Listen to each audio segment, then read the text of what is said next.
Bienvenue sur ce terrain connu qui est ITV ñu war a waxtaanee en 90 minutes le football sénégalais mu doon diagnostic ci lu ñuy woowee un grand corps malade le football sénégalais di plateau boo xam te ne spécial football ñu war ci ànd ak Talla Fall mu nekk chargé de communication bu Génération Foot nekk consultant itam xam lool football Sénégal Talla ñu ngi lay nuyu. di nuyu ñu ma bokkal plateau bi surtout sama grand Koumé que vraiment j'ai du plaisir à partager. waaw ak Arona nga xam ne moom it vraiment yàgg nañu di daje Babacar na moom suma partenaire la moom vraiment maa ngi leen di nuyu bu baax waaw. ñu war a ànd ak keneen Arona Deme di journaliste sportif ñu xam ko lool ci Sénégal Arona ñu ngi lay nuyu am mbégte lool dalal la fii pour la première fois. jërëjëf ñoo ngi kontaan ci présence bi invitation bi di leen ci gërëm di nuyu suñu doyen Mamadou Koumé suñu président ak Babacar. J'ai un plaisir aussi de le retrouver ak Talla nga xam ne c'est vrai que ça fait quelques années quand même qu'on se retrouve souvent ensemble. Koumé comme ni nga ko waxee ñaari mu nekk un professeur ca CESTI retraité pour précision bi ancien président de l'association nationale de la presse sportive sénégalaise nekk journaliste am bu ñëpp xam ci wàllum tàggat yaram ñu ngi lay nuyu doyen di la wax dalal jàmm fii ci suñu plateau ITV. maa ngi lay fay Seydou di nuyu waa kër gi waaw lii mooy sama. ñëw bu njëkk fii ci ITV ci iRadio ci iMédia donc di leen ñaanal li ngeen sumba yàlla na ko yàlla àggali dimbale leen ba mu fi ngeen en tout cas fi ngeen ko bëgg ngeen àgg foofu waaw di nuyu ñi ma nekkal ci plateau bi Arona sama xarit sama rakk Talla di sama xarit di sama rakk Babacar di en tout cas di nuyu aussi téléspectateur u ITV jërëjëf Babacar Ndaw Faye ñu xam ko ci kër gi mooy rédacteur en chef site bi di média di journaliste sportif aussi moom ak Talla xëy na joué nañ quelques matchs dimanche moo tax Talla xamee Babacar ñu ngi lay nuyu. merci beaucoup Sékou di la jaajëfal ci plateau bi di nuyu invité yi nga fi invité yëpp di invité yu am dayo je pense que man toogoon fële sax ci tribune bi seetaan moo ma doon gënal di la remercier ci plateau bi j'espère que waxtaan bi dinañ ci jëlee ay jàngat yu bari. comme un match de foot en 90 minutes mën nañu déclencher d'ailleurs chrono bi j'espère bien que duñu soxla temps additionnel pour régler li nga xam te ne mooy thème bi football sénégalais diagnostic d'un grand corps malade. Talla d'abord dañuy démarrer ci championnat local bi parce que d'habitude Sénégal bu ñuy wax problème am nañ ko c'est équipe nationale moo qualifié wala difficulté am ci suñu sélection nationale yi mais le championnat national wala le football local déjà son problème xam nañu fan la féete ñu ngi am ñaari ligue déjà professionnelle Ligue 1 ak Ligue 2 yi compétir 14 équipes par ligue football amateur baa ngi fii mais tout ça ñu nekk loo xam te ne jafe-jafe gi rëy na lool ñu war ko càmbar tey jafe-jafe yi boo ci càpp sa loxo pour ci première version bi d'abord ci suñu football local bi. waaw ci suñu football local bi xam nga bu ñuy xool ci ginnaaw dañu defoon benn réforme ñu ne dañuy commencer def ligue professionnelle depuis 2009 je pense que booboog léegi waroon nañu mën a toog waxtaan seet affaire bi naka lay demee booboog léegi parce que ligue professionnelle bi ce n'est que de nom et président de club bi vraiment da nga leen di féliciter parce que booboog léegi ñoom ñëpp ku nekk sa poche ngay génnee rek di ci def mécénat la ba léegi du ligue professionnelle comme ni ñu ko mën a organiser à travers le monde parce que ligue professionnelle bi tey boo xoolee tey fi ñu toll dem nañ ba ñoom amatuñu sponsor amatuñu télé pour leen mën a accompagner pour may visibilité club yi ba nga xam ne dina mën a attirer partenaires yi donc toll nañ foo xam ne ci jamono yi ñu daal bi ñu toll nii war nañu mën a toogaat waxtaan parce que président yi sonn nañu li ñu mën yëpp def nañ ko nag il faut que ñu xool naka la ñuy mën a organiser waatee football bi de sorte que ligue professionnelle joueurs yi ci seen bopp dinañu mën a am statut ñu reconnaître leen ko ne joueur professionnel Sénégal lii mooy statut parce que gis naa ne sax xale yaa ngi commencé organiser wu par le biais de Lamine Mboup pour mën a organiser joueurs yi pour ñu mën a am statut ñu mën leen reconnaître dara donc ak entraîneurs yi ci seen bopp ñoom it ñi ngi ut statut parce que yooyu tant que formaliser wuñu ko ba tënk ko teg ko mu nekk charte boo xam ne ku ci ñëw loolu da nga koy mën a bàyyi keneen bu ñëwee continuer mais yooyu yëpp dañ ko war a mën a xoolaat parce que état bi jëloon na engagement lu tax engagement bi mu jëloon état bi continuer wu ko defu ko lan moo tax est-ce que proposé nañ ko dara wala dem nañ seeti leen yooyu yëpp dafa laaj waxtaan te donc je pense que du ci rek plateau yi lañ ko war a mën a def mën nañ def benn mémorandum jël ko dem seeti ministre bi mu accompagner leen dem seeti président de la république ne ko lan la ñu war a mën a def ci football bi jeunesse la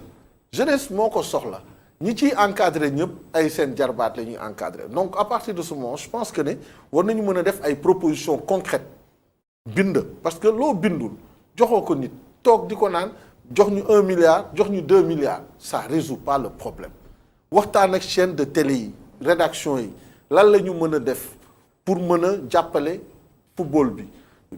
retransmettre match yi en attendant ñu am ay sponsors yu war a mën a ñëw yooyu yëpp ay idée la mais dafay laaj waxtaan du rek toog naan président de la république war nañu may 2 milliards wala président de la république bu ñu may 2 milliards 3 milliards naka lañ koy utiliser naka lañ koy joxe ak nag yan statut la ñu am pour joueurs yi ñan ñooy fayeeku lii lan la ñuy def est-ce que dafa am charte joueur bu mën a signer premier contrat professionnel ñaata la war a mën a fayeeku bu demee au bout de 4 ans après ñaata lañ ko war a mën a fay yooyu yëpp dafa laaj waxtaan parce que parfois aussi tamit fii dañuy wax rek état bi mais ndimbal aussi tamit na ci fekk loxol borom ñun ñi nga xam ne ñooy dirigeants yi ñoo war a mën a toog tënk suñu ay problème waxtaanee ko bind ko jël ko daal di ko yàpp ki nga xam ne mooy suñu ministre de tutelle ne ko kat ñun lii la ñu am comme jafe-jafe léegi dañu bëggoon nga seet ñu ko mën a transmettre état bi. lu muy wax mooy problème organisation bu ñu tënkee lu muy wax parce que boo xoolee bu ñu defee benn flashback ci li nga xam te ne avant ère professionnelle bi am na loo xam te ne dafay nekkoon am na ay club yi doon fay ay 400000 yu demee noonu am na ñu doon fay 300000 ñu demaat ba ère professionnelle ñëw mu mel ni dañoo gën a am jafe-jafe est-ce que amul précipitation ci dem ère professionnelle wala pare wuñu woon ci côté organisation ci li ñu nekkee woon avant et après biñ ci duggee. waaw c'est que li ñu gën a jàpp ci professionnalisme mooy dañoo yàqamti dem. teguñu préalable yi conditions yi seen cahier de charge laajoon bi def football professionnel jotee 2009 dañ njëkk cahier de charge bi règle ñu fixé woon bu amoon peut-être 4 équipes ñooy démarrer football professionnel Sénégal du ko mot sax mais dirigeants yi toog parce que Sénégal lañ nekk ku nekk maslaha arrangeante entre ñoom kenn bëggul frustrer sa morom ñu ne nañu jéem a aménager règle yi pour que ñëpp mën bokk su mboxloo boobu lañ def boobu lañ continuer ba tey ça fait 11 ans ci désordre boobu lañ nekk parce que boo delloo en arrière professionnalisme bi par exemple GIA amoon temps Omar Seck c'était plus professionnel que tey li club sénégalais yi yu bëri di def waxuma ñëpp nag parce que am na ñoo am na exception aussi ci groupe bi ñu am actuellement ñii di football professionnel am na ay club yu professionnalisé wu joxe nañ fi kaaw Teungueth FC ci Coupe d'Afrique ni ñu doon organisé woo presque à l'image de copier li am équipe nationale ay seen mission d'avancée ak yooyu wax nañu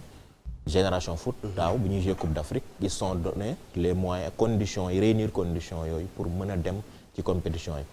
Jaraaf ak ñi actuellement di jouer c'est presque la même chose parce que ku nekk da ngay jéem a adapté wu pour mën a performant mais sur le plan extérieur au plan local li ñu ko taala waxee sànq poche président yi mooy keesu club yi ba tey te bi ñuy def professionnalisme loolu lañ doon bëgg a dindi pour que club yi am ay sponsors am ay partenaires yu leen di financer que état bi jàppale leen créer ay règles fiscales créer ay conditions d'organisation yoo xam ne que dinañ mën jouer te ku ci nekk gis ci boppam que ce soit pratiquant muy joueur bi que ce soit dirigeant yi que ce soit infrastructure yi sax ñu war a am ci wàllum sport ci cahier de charge originel bi ñu waroon teg en 2009 ci football Sénégal il était dit que dañuy recruter ay médecins dañuy am centre de formation club yëpp dañuy am infrastructure propre yoo xam ne fa la ñuy entraîner bu ñu amul seen stade fu ñu jouer au moins am nañu seen infrastructure tey demal ci club yi nga xool ñan ñoo ciy entraîner ci terrain gazonné wala même synthétique ci suuf bi ñu nekkoon à l'époque il y a 20 ans 25 ans terrain suuf yi fa lañ nekk ba tey boo demee ñëw ci région bu toll ni Dakar département Dakar di capitale am quasiment moitié wu équipe Ligue 1 yi te duñu amu ci benn club bu am stade bu disponible bu mu jouer ils sont tous obligés de sortir de Dakar pour jouer même match championnat donc il faut se poser la question c'est quoi professionnalisme boobu ñuy wax en réalité il y a pas de professionnalisme on est dans un arrangement sénégalo-sénégalais pour mën compétir di jouer on fait semblant parce que conditions yi état bi waroon créer c'était de créer une loi code du sport la ñu préparé woon depuis 2014 moo ngi ci tiroir yi pare nañ ko déposé nañ ko tey bu ñu ko génnewaatoon il faut mettre une mise à jour revoir ko corriger ko pour que statut pratiquants yi am moo ngi ci statut wu dirigeant yi moo ngi ci entraîneurs yeeg ñëpp ñi war a bokk ci sphère football yëpp jël lañ leen ci en compte mais ba léegi kenn voté wu ko kenn appliqué wu donc amul cadre juridique finalement club yi ils en profitent tey munoo def sport waxuma football kese sport de haut niveau bu munti doon te amoo accompagnement médiatique il y a un match de championnat qui passe chaque week-end ci télévision parce que benn moment ligue professionnelle aussi ñi koy diriger ils se sont vus plus beaux qu'ils ne le sont comme on dit en français bëgg dugg ci ay affaires yoo xam ne que finalement da leen gën a rëy parce que tey si le football le ballon roule au Sénégal c'est parce que fédération moo ñëw di dugal xaalisam or c'est le contraire ligue professionnelle moo waroon dugg am xaalis bay financer football amateur malheureusement Sénégal c'est l'inverse xaalisu football amateur bi lañ jël di ko financer club yoo xam ne ils sont dits professionnels ay sociétés privées lañ ñi war a football professionnel yépp qui créent une société privée pour pouvoir faire du football professionnel malheureusement société privée yooyu kenn respecté wul règle société privée boo xam ne ci côté sport ngay yëngoo ci football ngay yëngoo et finalement désordre bi ñu am yépp ku nekk ça l'arrange quelque part nga toog parce que bëggoo indi débat buy soulever ay questions yoo xam ne ça va déranger tout le monde léegi fi on s'arrange entre eux et on laisse comme ça et le résultat des courses mooy football sénégalais moo ngi def ay résultats peut-être ay performances sur le plan local ak quelques résultats yu kii nii mais c'est pas viable c'est sur 1 ou 2 ans ou quelques mois après ça va tomber. dañu wax ci code boobu ngay wax nga xamante ne bu 84 moo fi nekk doyen mun na ma ci firndeel mi ngi wax léegi par rapport ak li nga xamante ne mooy cahier de charge bi li ci nekk bëri na ñu ne da ngay am 30 contrats ñii mu nekk 2 parties nga koy def kii ñu naan salaire bu gën a ndaw bi 75 000 la kii ñi beneen groupe bi ñu naan 50 000 la yooyu yëpp mu doon mbir yoo xam te ne waxtaane nañ koo teg nga am pelouse nga am leneen ak leneen nga am équipe catégorie yëpp ba ci équipe féminine da nga koy am mu doon loo xamante ne dañ ko waxtaane woon teg ko après te ñi ko waxtaane woon dañuy naan ligue bi ci la bokk wala fédération mais club yi aussi seen responsabilité da cee am. waaw man defe naa ne Talla ak Arouna def nañ constat bu leer difficulté yi moom yu tar la ci football local bi ci football en tout cas au niveau de la ligue professionnelle par exemple problème yu bare la te ni ko Arouna waxee maslaa bi dafa bare parce que boo xoolee équipe yi bu baax pour man y a 5 ou 6 équipes yoo xamante ni boo leen gisee ñuy fonctionner nga xamante ne ñi bon war nañu mën a bokk ci championnat professionnel boo xamante ni vraiment tur bu ko mérité la. muy Génération Foot muy Jambar muy Dakar Sacré-Cœur muy Jaraaf te Jaraaf xam nañ ko comment le Jaraaf fonctionne. Teungueth FC et puis un peu le Casa Sport parce que Casa Sport. c'est un club à part. mais boo génnee club yooyu yi ci des yëpp jafe-jafe yi metti na trop. Je pense que effectivement ñoom war nañu toog ñu waxante dëgg waaw bu ñu waxante dëgg ba pare jéem a manko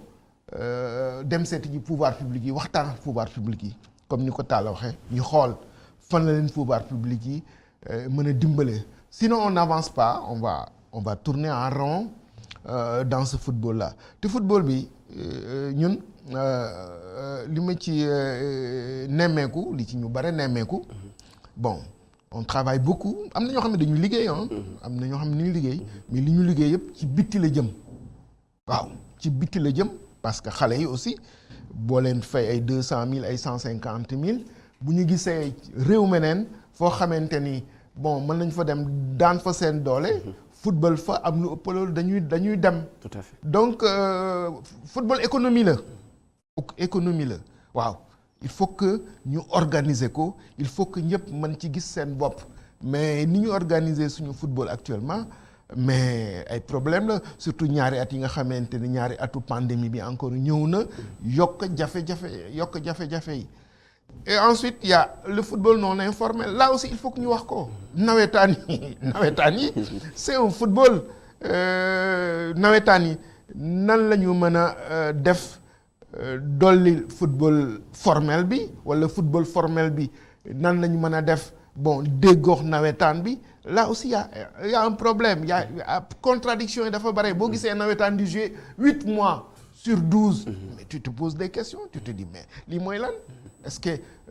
c'est du nawetaan ou bien c'est une forme de concurrence donc y a problème yi dafa bare ci dafay am chevauchement. waaw problème yi dafa bare ci football sénégalais yi mais je pense que il faut que les gens ñu toog ñu waxante dëgg ñu jéem a trouver ay solutions 1969 lañu defoon réforme bi 40 ans après on a fait le professionnalisme comme ni ko gars yi waxee 2009 mais les choses n'avancent pas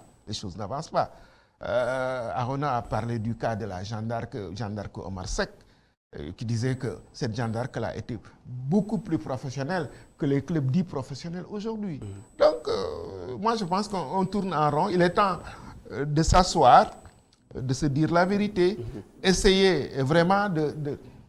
d'avancer sur beaucoup de choses mais maslaa bi bon ça peut pas fonctionner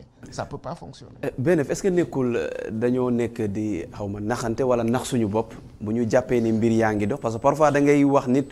mbir mi am na jafe-jafe demul mun naa pourtant keroog bi ñu fi nekkee ak tey ñu def des comparaisons yoo xamante ne da ngay toog tu te dis vraiment yan comparaison lañ nekk di def. waaw dafa mel ni bu ñu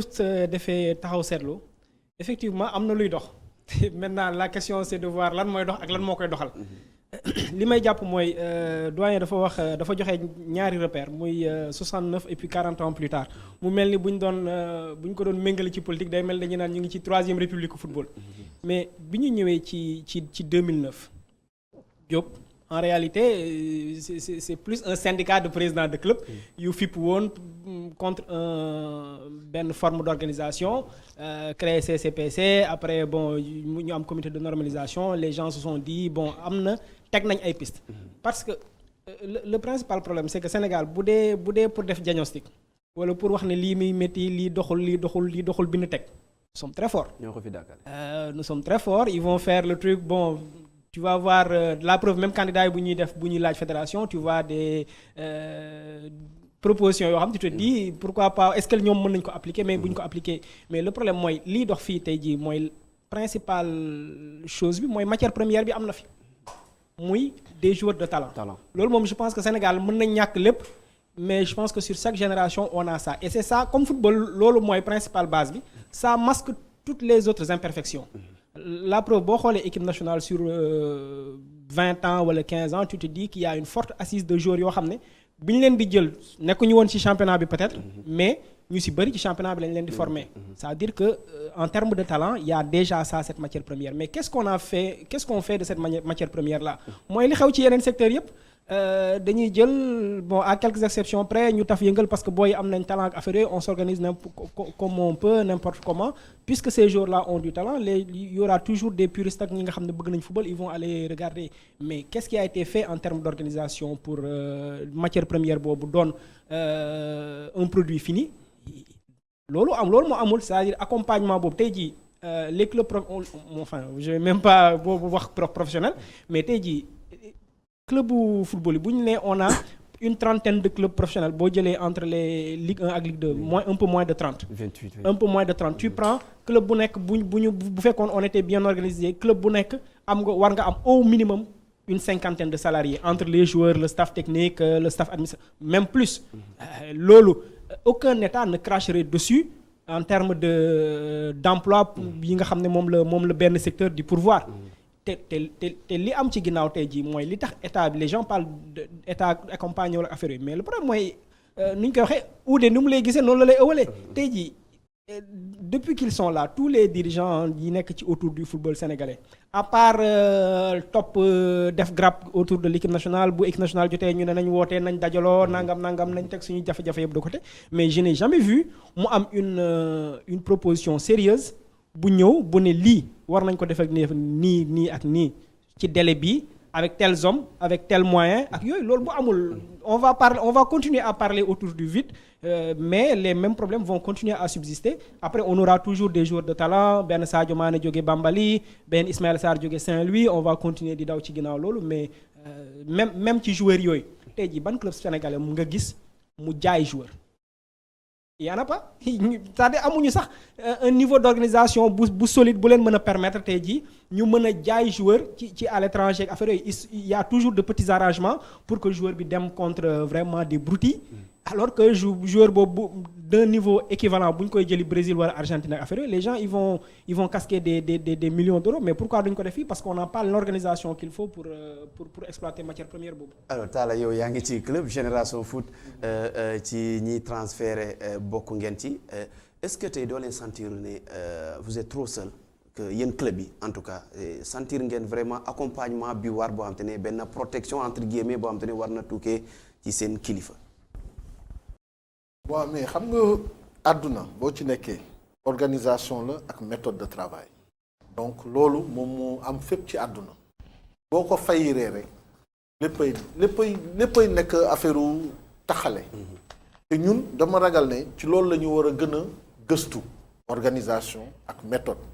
parce que football bi dafa toll foo xam ne tey léegi économie la business la nous à Génération Foot aujourd'hui on a 300 emplois permanent yoo xam ne dañuy xëy di gont di liggéey. ñu yor salaire ñu leen koy fay chaque weer wu dee ba ci technicien de surface yi femme de ménage yi ñëpp donc staff technique catégorie bu nekk da ngay fayeeku. joueurs yi ils sont payés entre 600 et 1200 euros dañ leen di fay loger nourri ñoom ñëpp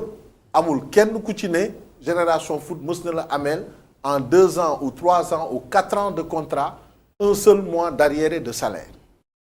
mais globalement. ci club yi club yi tey li ñu war a def dafa war a doon loo xam ne club dañ koy structurer bu amee président dafay am lii dafay am lii dafay am lii. FIFA moo exigé woon état du Sénégal pour ñu def championnat ligue professionnelle FIFA parce que tey subvention bi fédération sénégalaise di jot. mais foot professionnel daf ci am walla moo tax ñu yokk subvention bi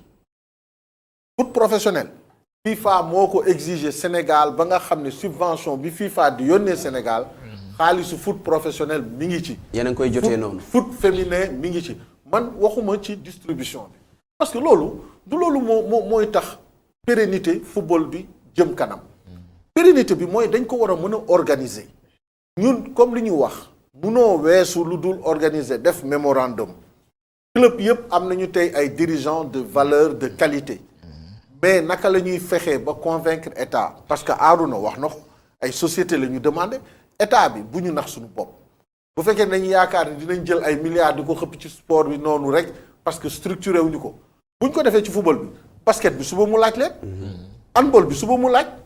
rugby bi suba mu laaj ne leen defal ngeen football bi lii mais doo tax doole ñu ko jox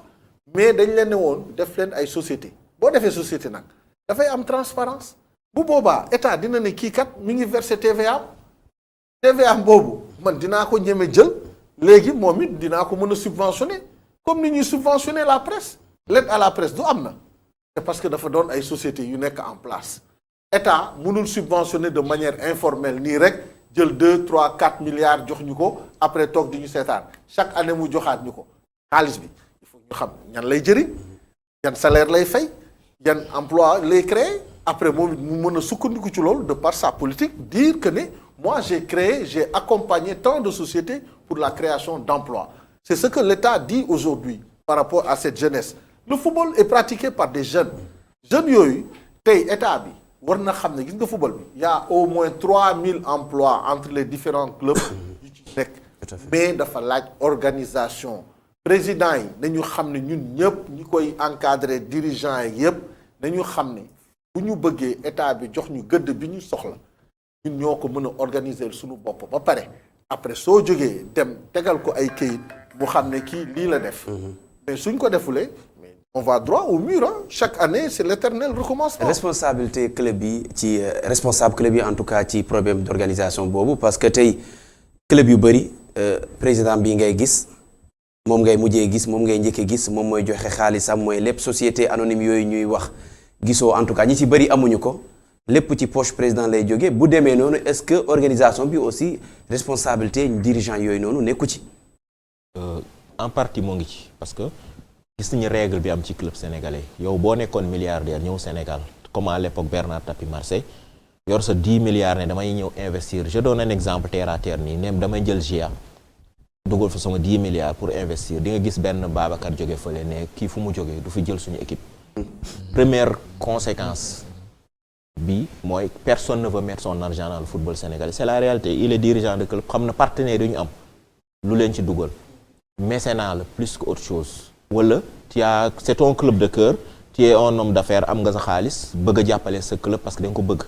nga dugal fa sa xaalis mais benn sponsor du dugal xaalisam ci club sénégalais dans le cadre d'un investissement amu fi benn club bu am sponsor boo xam ne investissement la fa def alors qu'on est dans un secteur économique boo ñu mën rentabiliser su dee tey Mauritanie mooy organiser wu de sorte que son football aujourd'hui la Mauritanie en avance sur le Sénégal en matière d'organisation du football pourtant il y a 5 ou 6 ans en arrière on était devant. Pourquoi cette situation-là? Parce que ñi nga wax dirigeants yi diriger football sénégalais c'est des gens très intelligents et parfois très compétents mais ils se bandent les yeux pour ne pas voir la réalité qui va leur permettre d'avancer parce que ku ci nekk yaa ngi diriger sa club yaakaar ne sa territoire yaa ko moom na nga xool na ngay nekkee en place pour gérer li ngay gérer ak ñi ci entourage sa staff bi fa nekk pour que ñeneen ñi buñ dugg loolu moo tax ils sont en retard les autres avancent travaillent et les laissent ici tey ban club sénégalais moo am projet bu viable sur le long terme à part peut-être centre de formation yi te à l'origine sans qu'on a parlé de cahier de charge à l'époque le cahier de charge disait que c'est les clubs qui doivent créer leur centre de formation aujourd'hui c'est les centres de formation qui dirigent le football sénégalais. club yi ñu président Koumé cité fi sànq ñëpp wax na fi Génération Foot tudd na fi Dakar Sacré-Cœur tudd na fi Jàmbaar boo ci yokkee SNEPS mën nga jokkaat ñaar wala ñett. C'est quoi? C'est des centres de formation. En réalité, un centre de formation n'est pas fait pour aller compétir dans le championnat professionnel. Si on s'en tient au cahier de charge d'un football professionnel organisé, mais parce qu'il y a un vide et qu'eux, ils sont organisés, ils se sont transformés structurellement. Tey Génération Foot à un centre de formation, à une équipe professionnelle. Changement de paradigme boobu ñu def bu leen may ñu dugg ci professionnalisme. C'est parce qu'il y a un vide. Il y a un espace qui a été laissé par les autres. Ils se sont organisés, ils l'ont occupé. Diambar a fait la même chose. C'était le précurseur moo njëkk a dugg football professionnel du jouer. Donc dirigeants yi di gérer football bi amuñu vision bu leen permettre ak jël moyens yi ñu am ñoom wut leneen lu leen tax ñu changer organigramme organisation football sénégalais. Et malheureusement on a une ligue professionnelle boo xam nga Sénégal rek ngay ñëw tu trouves la ligue professionnelle. Elle est en même temps le conseil d'administration de la ligue est en même temps le comité exécutif ou comité de tête de la ligue parce que tous les présidents de club siègent au conseil d'administration tous les présidents de club siègent là-bas. Il y a un amalgame bu ñu créé bu dee on peut l'appeler à la limite copinage entre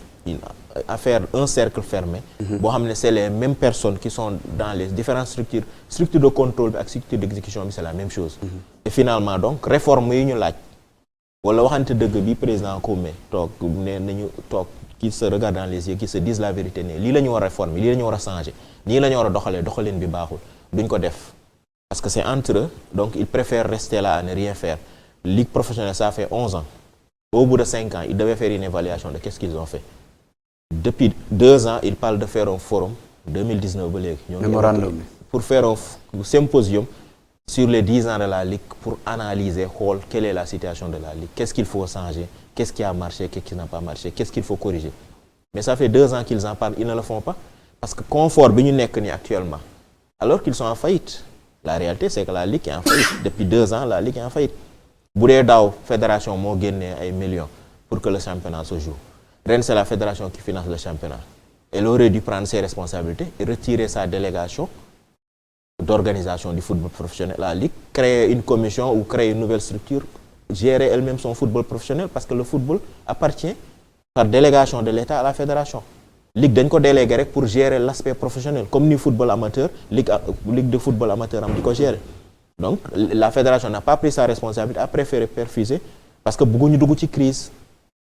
Dirigeants yi nekk ci ligue ba tamit am nañu lu ñuy sàmm loo xam ne seen pouvoir la seen prérogative la bëgguñu ko ñàkk fédération bëggul dugg ci conflit chacun reste dans son confort et laisse l'autre faire en sachant que fi ñu jëm ren gis nañu sax mu am genre ambel mi ñëw boo toogee ak dirigeants yi daala du ma démentir liñ la naan football baa ngi dox parce que dugal nañ ay club suñu club yaa ngi qualifié ci phase de groupe wala ci kii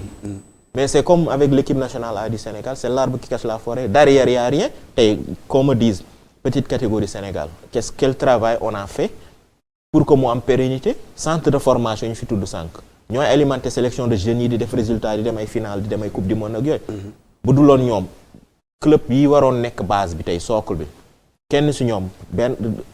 da ngay def si sélection ñu dem coupe du monde tu trouves pas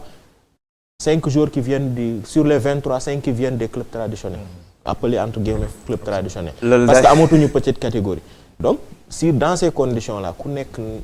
ci li la arrangé rek ngeen di dox di ànd te waxantewu leen dëgg tôt ou tard dina leen rattraper. compétition jeunes yi daañu ci wax bu ñu dégloo ñoom ñaari finalement est-ce que amuñu ay nit yi nekk suñu football yoo xam te ne ñoom dañuy dundee football bi mais dundaluñu football bi. non duma dem ba def boobu accusation je pense que aussi il faut nga bëgg football pour rester dans le football aussi je pense que am na ñoo xamante ni. Peut-être dañuy dund ci football bi comme ni nga ko waxee mais ñi ci gën a bare vraiment ce sont des militants du sport ce sont des militants du football li Arona wax lu am solo la je pense que centre li ñuy wax centre de formation yi il faut les féliciter du travail remarquable qu'ils font depuis quelques années je pense que si notre football résiste encore c'est grâce à ces centres de formation là. Le dernier exemple mooy ne boo xoolee équipe bi joué dernier match bi avant dernier match bi le garçon Sarr là il vient d'où? Il vient de Génération Foot, n'est-ce pas? Donc ñooñu vraiment ils font un travail qui est remarquable mais li ma ci gën a jaaxal li ñu wax yëpp mooy ne tu prends un club traditionnel gis statut nga boole ko Génération Foot wala Jambar c'est deux statuts totalement différents et qui jouent un championnat professionnel tu vois donc il y a beaucoup de choses à harmoniser. Il y a surtout à se regarder en face se dire la vérité def réforme yi nga xamante ni moom la ñu war a def pour que ñu am un véritable championnat professionnel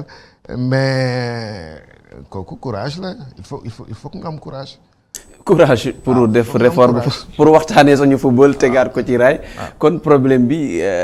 dafa profond. su fekkee ne même toog waxtaanee def ay réformes doon na mbir yoo xam te ne Arona mu ngi koy wax 2 ans ñu ngi koy waxtaanee est-ce que bëgg nañu dëggantaan ñu teg mbir mi ci table ñi ko ŋànk. je suppose que li Arona wax rek y a certains qui se sont installés dans ci benn confort parce que man le premier constat qu'on fait rek mooy on a une ligue professionnelle bu amul benn sponsor c'est-à-dire tey jii y a aucune entreprise bu jóg. Parce que le dernier sponsor bi ligue bi amoon c'était Orange bu nga baal ma publicité bi. laata fédération di ko jël. mais li xew diggante Orange mooy dañu ñëw ba contrat am ak ligue professionnelle di waaj a jeex Orange woote leen pour def évaluation. Il y a pas eu d'évaluation parce que entre-temps gars yi ñu ngi doon négocier à gauche et à droite ak ñeneen dem ba ci biir Orange bi doon jàppale téye boppam des ci fédération parce que en réalité xam na ne peut-être en termes de visibilité li mu mën a am ci équipe nationale si li mu soxla ci football bu dee en termes de visibilité ci équipe nationale la ko mën a am mu dem ci équipe nationale ñi doon négocier ak affaire yi ils se sont retrouvés comme ça li ñu doon négocier mujj ñu ko am ils se sont retrouvés amatuñ kenn ku leen gunge dem ba ci biir ñu toogaat 2 ans je crois ñu wax dossier ñu ubbi dossier Star Times dossier Star Times gis nañ fu mu mujjee tribunal la mujjee tey jii c'est-à-dire on a ay ñu jóg bu ñuy gérer seen société yi parce que ñu si bëri ñu ngi ci yeneen secteurs yu bokkul ak sport ak football mais bu ñuy gérer seen société légèreté yi ñuy def ci football bi duñ ko def foofu donc je suppose que confort bi daf leen arranger parce que bon nit ñi duñu en réalité football les gens dañuy nekk fii naan wéy benn famille la et cetera duñu dut baaram en réalité les véritables play yi nekk ci football de sorte que ku nekk di nga mën a permettre sa bopp toog bañ a def résultat mais kon ne di toog. Et quand je dis résultat waxuma sax sur le plan sportif mais résultat sur le plan organisation sur le plan structuration sur le plan économique ak affaire yooyu bu ñu la dénkee dara dafa am ay objectifs yu ñu la war a li nga xam ne wàllu liggéey la du wàllu caaxaan du wàllu foo bu ñu la dénkee dara dafa am lu ñu la ciy laaj bu fekkee li ñu la ciy laaj au bout de benn période atteindre ko wala atteindre 50% yi sax wala ci li nga atteindreul mënoo joxe explication bu rationnel bu ñu mën a jàpp ne lii moo tax atteindre ko je vois pas pourquoi ñuy continuer di nekk ci même forme d'organisation boobu et loolu tey jii heureusement bon même je vais même taquiner un peu ñi nekk ci centre de formation yooyu mais tey jii heureusement que centre de formation yooyu sax ku ci nekk xaw nga adossé wu quelque part ak benn club en France boo xam ne au moins en termes d'organisation dina la apporter dara Génération Foot mi ngi wekku ci Metz Dakar Sacré-Cœur mi ngi wekku ci Lyon Jambaar gis nañ ko de plus en plus mi ngi commencé wekku ci Marseille ak affaire yooyu heureusement qu'il y a ça mais parfois tu te demandes même est-ce que ñun suñuy dirigeants yi war dañu toog ñu jàpp ne ñoom bu ñu def mënuluñu defal seen bopp dara c'est une question qu'on se pose. alors Talla benn mbir moo xam te ne dafa am solo wax na ko parce que bu ñu dégloo c'est comme si dañoo dem ba toll ci suñu football bi du chacun pour soi Dieu pour quelques-uns bu ñu demee ba club yi quand même mënuñu retrouver wu ci benn mbir moo xam te ne peut-être war na mën a nekk benn moyen de pression pour pousser dirigeants yi nekk ci kaw. ñu mën a régulariser yenn mbir ñu toog waxtaanee parce que mbir mi bu doxul yéen a ciy gën a sonn parce que mënoo leen xëy dàq xale yi. waaw mais xam nga loo gis ci àdduna leadership daf ci am solo. xam nga Babacar dafa am lu mu wax. man dama mës a waxtaan ak Sayer mi nekk président ligue professionnelle. bi ñu demee coupe du monde. ma ne ko grand yow directeur de société nga PDG nga mais da nga am ay objectifs. entraîneur bi muy dem coupe du monde est-ce que assigné ngeen ko objectif. bon neewu leen ko rek nañu qualifié doy na bu ñu demee ba coupe du monde dañu war a mën a ne demoon nañ coupe du monde war nañu mën a dépasser fi ñu yeggoon bi ñu fa mujjee loolu ci objectif la bokk ci entreprise ci football ci sport ci lépp basket da ngay dégg ñu naan la gagné woon nañ ko mais gëj nañ ko gagné dañ ko war a gagné waat dootuñu doy lu ci ne demoon nañu rek doy na comme disait Pierre de Coubertin l'essentiel c'est de participer. non Sénégal demoon na coupe du monde ñun bi ñuy dem coupe du monde dañu waroon ñëw ne fii la ñu tolloon ci coupe du monde ba ñu fay jógee donc dañ ko war a mën a dépasser donc ñun aussi tamit ci li ñuy gérer dañu war a mën a am ay objectifs lan mooy objectifs yi dañ naan football bi fii la toll war nañ ko mën a yóbbu fii niveau bi mu nekk tey dañ ko war a mën a weesu. mais sûrement ñi war a wax loolu laa bëgg a wax parce que tey club bi président club bi bëri tey xam nga Sayer mënul ñëw représenter Jambaar représenter encore la ligue war a waxal Jambaar war a waxal ligue benn Augustin Senghor entre autres est-ce que chevauchement boobu noonu tamit am. xam nga gars yi sànq ci li ñuy wax yëpp ci plateau bi. dafa bari ay zone de confort ak jeu de chaise yi am da ngay nekk fii président nekk fële vice-président donc yooyu texte ça n'existe que chez nous tu es président tu es vice-président là-bas tu es président. tu es deuxième vice-président là-bas. est-ce que dañuy tere cumul bi entraîneur yi. non dañ koy tere entraîneur yi. te man non ñu doon casse pour affaire pigiste su entraîneur yi. ci ñu ko doon mës a combattre la bokk. parce que entraîneur da nga ko war a jox gëddëm. entraîneur mooy kiy transmettre connaissance xale bi. xale bi ngay transmettre connaissance nag xam-xam da nga ko war a jox cër. waroo ko tuutil waroo ko fragiliser. da nga ko war a mettre dans les meilleures conditions. jox ko oto jox ko salaire jox ko ay avantages. naan ko da nga am billet d'avion da nga am lii da nga am lii da nga am lii da nga am lii ba nga xam ne buy liggéey sur le terrain même buy def 40 degrés dina xalaat ne après bu saison bi jeexee am naa billet vacances bu ma mën a permettre ma dem noppalu. donc ñi nga xam ne tamit dañ ñu jiite dañu war a xoolaat texte yi ñu yore parce que boo nekkee président ba pare di cumuler ak sa club ba pare nga bëgg a cumuler jóge ci président fédération admettons nekk vice-président fële. yow boo nekkee président ligue vice-président nga fédération boo yoree football amateur vice-président nga fédération boo yoree nawetaan vice-président nga c'est-à-dire que des jeux de chaises à n'en plus finir et ça il faut que ça cesse c'est-à-dire que suñu bëggee avancer dañu war a responsabiliser ku nekk li ñu la jox nga ne man fii laay gérer fédération laay gérer ligue professionnelle ñu désigner seen ay membres fédération ñu def réforme yi nga xam ne ci texte yi parce que mënuloo jël autant de présidents et de vice-présidents ñu nekk ci club nekk ci ligue pro nekk ci fédération nekk ci ligue pro finalement ban politique de développement nga mën a installer parce que lépp loo def keneen ki dina la mere. dina ne da nga may combattre. yow sañuloo sax postuler parce que boo postuler waa ji ne ah bon kon il devient un ennemi waxutuma la sax adversaire mais un ennemi donc de fait et donc tu te dis que ni da ngay noppi lépp ngay noppi et donc continuer di croiser les bras et puis on avance comme ça et depuis 11 ans on arrive à se dire que oui, le football marche, le Sénégal est la première nation africaine, voilà, tout baigne, et alors qu'en réalité, quand on regarde bien, il y a de quoi se poser des questions. Pour man cumul bi gën a doy waar sax mooy ci commission yi nekk ci biir fédération tey jii gis naa ne am na poste yu bëri on avait di gëstu woon ne dañ koy dindi seppi un peu externaliser ko def appel d'offre appel à candidature comme je crois poste chargé marketing ak affaire yooyu mais def nañ appel à candidature andi candidat kooku ñëw ñu ne bon bi ñu seggee candidature yëpp kii lañ koy dénk kooku ñëw commencé tuuti mu démissionné poste boobu nu mu mujjee y' a pas eu beneen appel à candidature pour remplacer ko demuñu jël ki nekkoon deuxième sax ci appel candidature ne ko ñëwal dañu jékki-jékki gisaat kenn ci ñi nga xam ne ñoo nekkoon ci liggéey bi foofu rek ñu xëcc kenn tegaat ko foofu après ça continue beaucoup de commissions yi nekk ci fédération dafa am ay président wala ay vice président ñoom ñoo koy cumuler ak seeni charge te ñoom c'est les mêmes personnes ñoom ñooy continuer di tere ci cumul bi ci entraîneurs yi ak affaire yooyu te encore li Arouna wax ci perfusion bi fédération di def ci football bi mais on va vers un danger ci kanam perfusion boobu c'est possible parce que dañu jógee ci coupe du monde ak coupe d'Afrique dem finale coupe d'Afrique dem qualifier coupe du monde après am boole si ñaari petite catégorie yu dem coupe du monde ak affaire yooyu mu am manne financière mu ñëw mais on ne se pose pas la question tey jii xaalis boobu mooy 7 milliards Russie yeeg affaire yooyu mais xaalis boobu tey jii bu ñu qualifié wul c'est une possibilité bu ñu qualifié wul Qatar 2022 xaalis boobu dafay jeex xaalis boobu bu jeexee après on va vers quoi on va vers dem ñu ñàkkaat xaalis championnat bi nekkat à l'arrêt wala yeneen problème amaat ñu delluwaat ci même situation bi ñu nekkoon en 2009 parce que fu mu toll nii problème yi ñu am yëpp dañ ko bëgg a résoudre fu problème am rek fu coow am au lieu que ñu dem en profondeur wax ñu dem jëli xaalis ñëw coow li jeex ñu noppee ko bu ñu xoolee un peu mi ngi wax ci ñi nga xam te ne ñoo ŋànk suñu football bi en tout cas depuis 2009 ñoom la ñuy gis mun ñu citer seen nooyi mais boo nekkul président club yaa ngi président commission nga nekk président leneen nekk directeur leneen nekk représentant CAF leneen ak leneen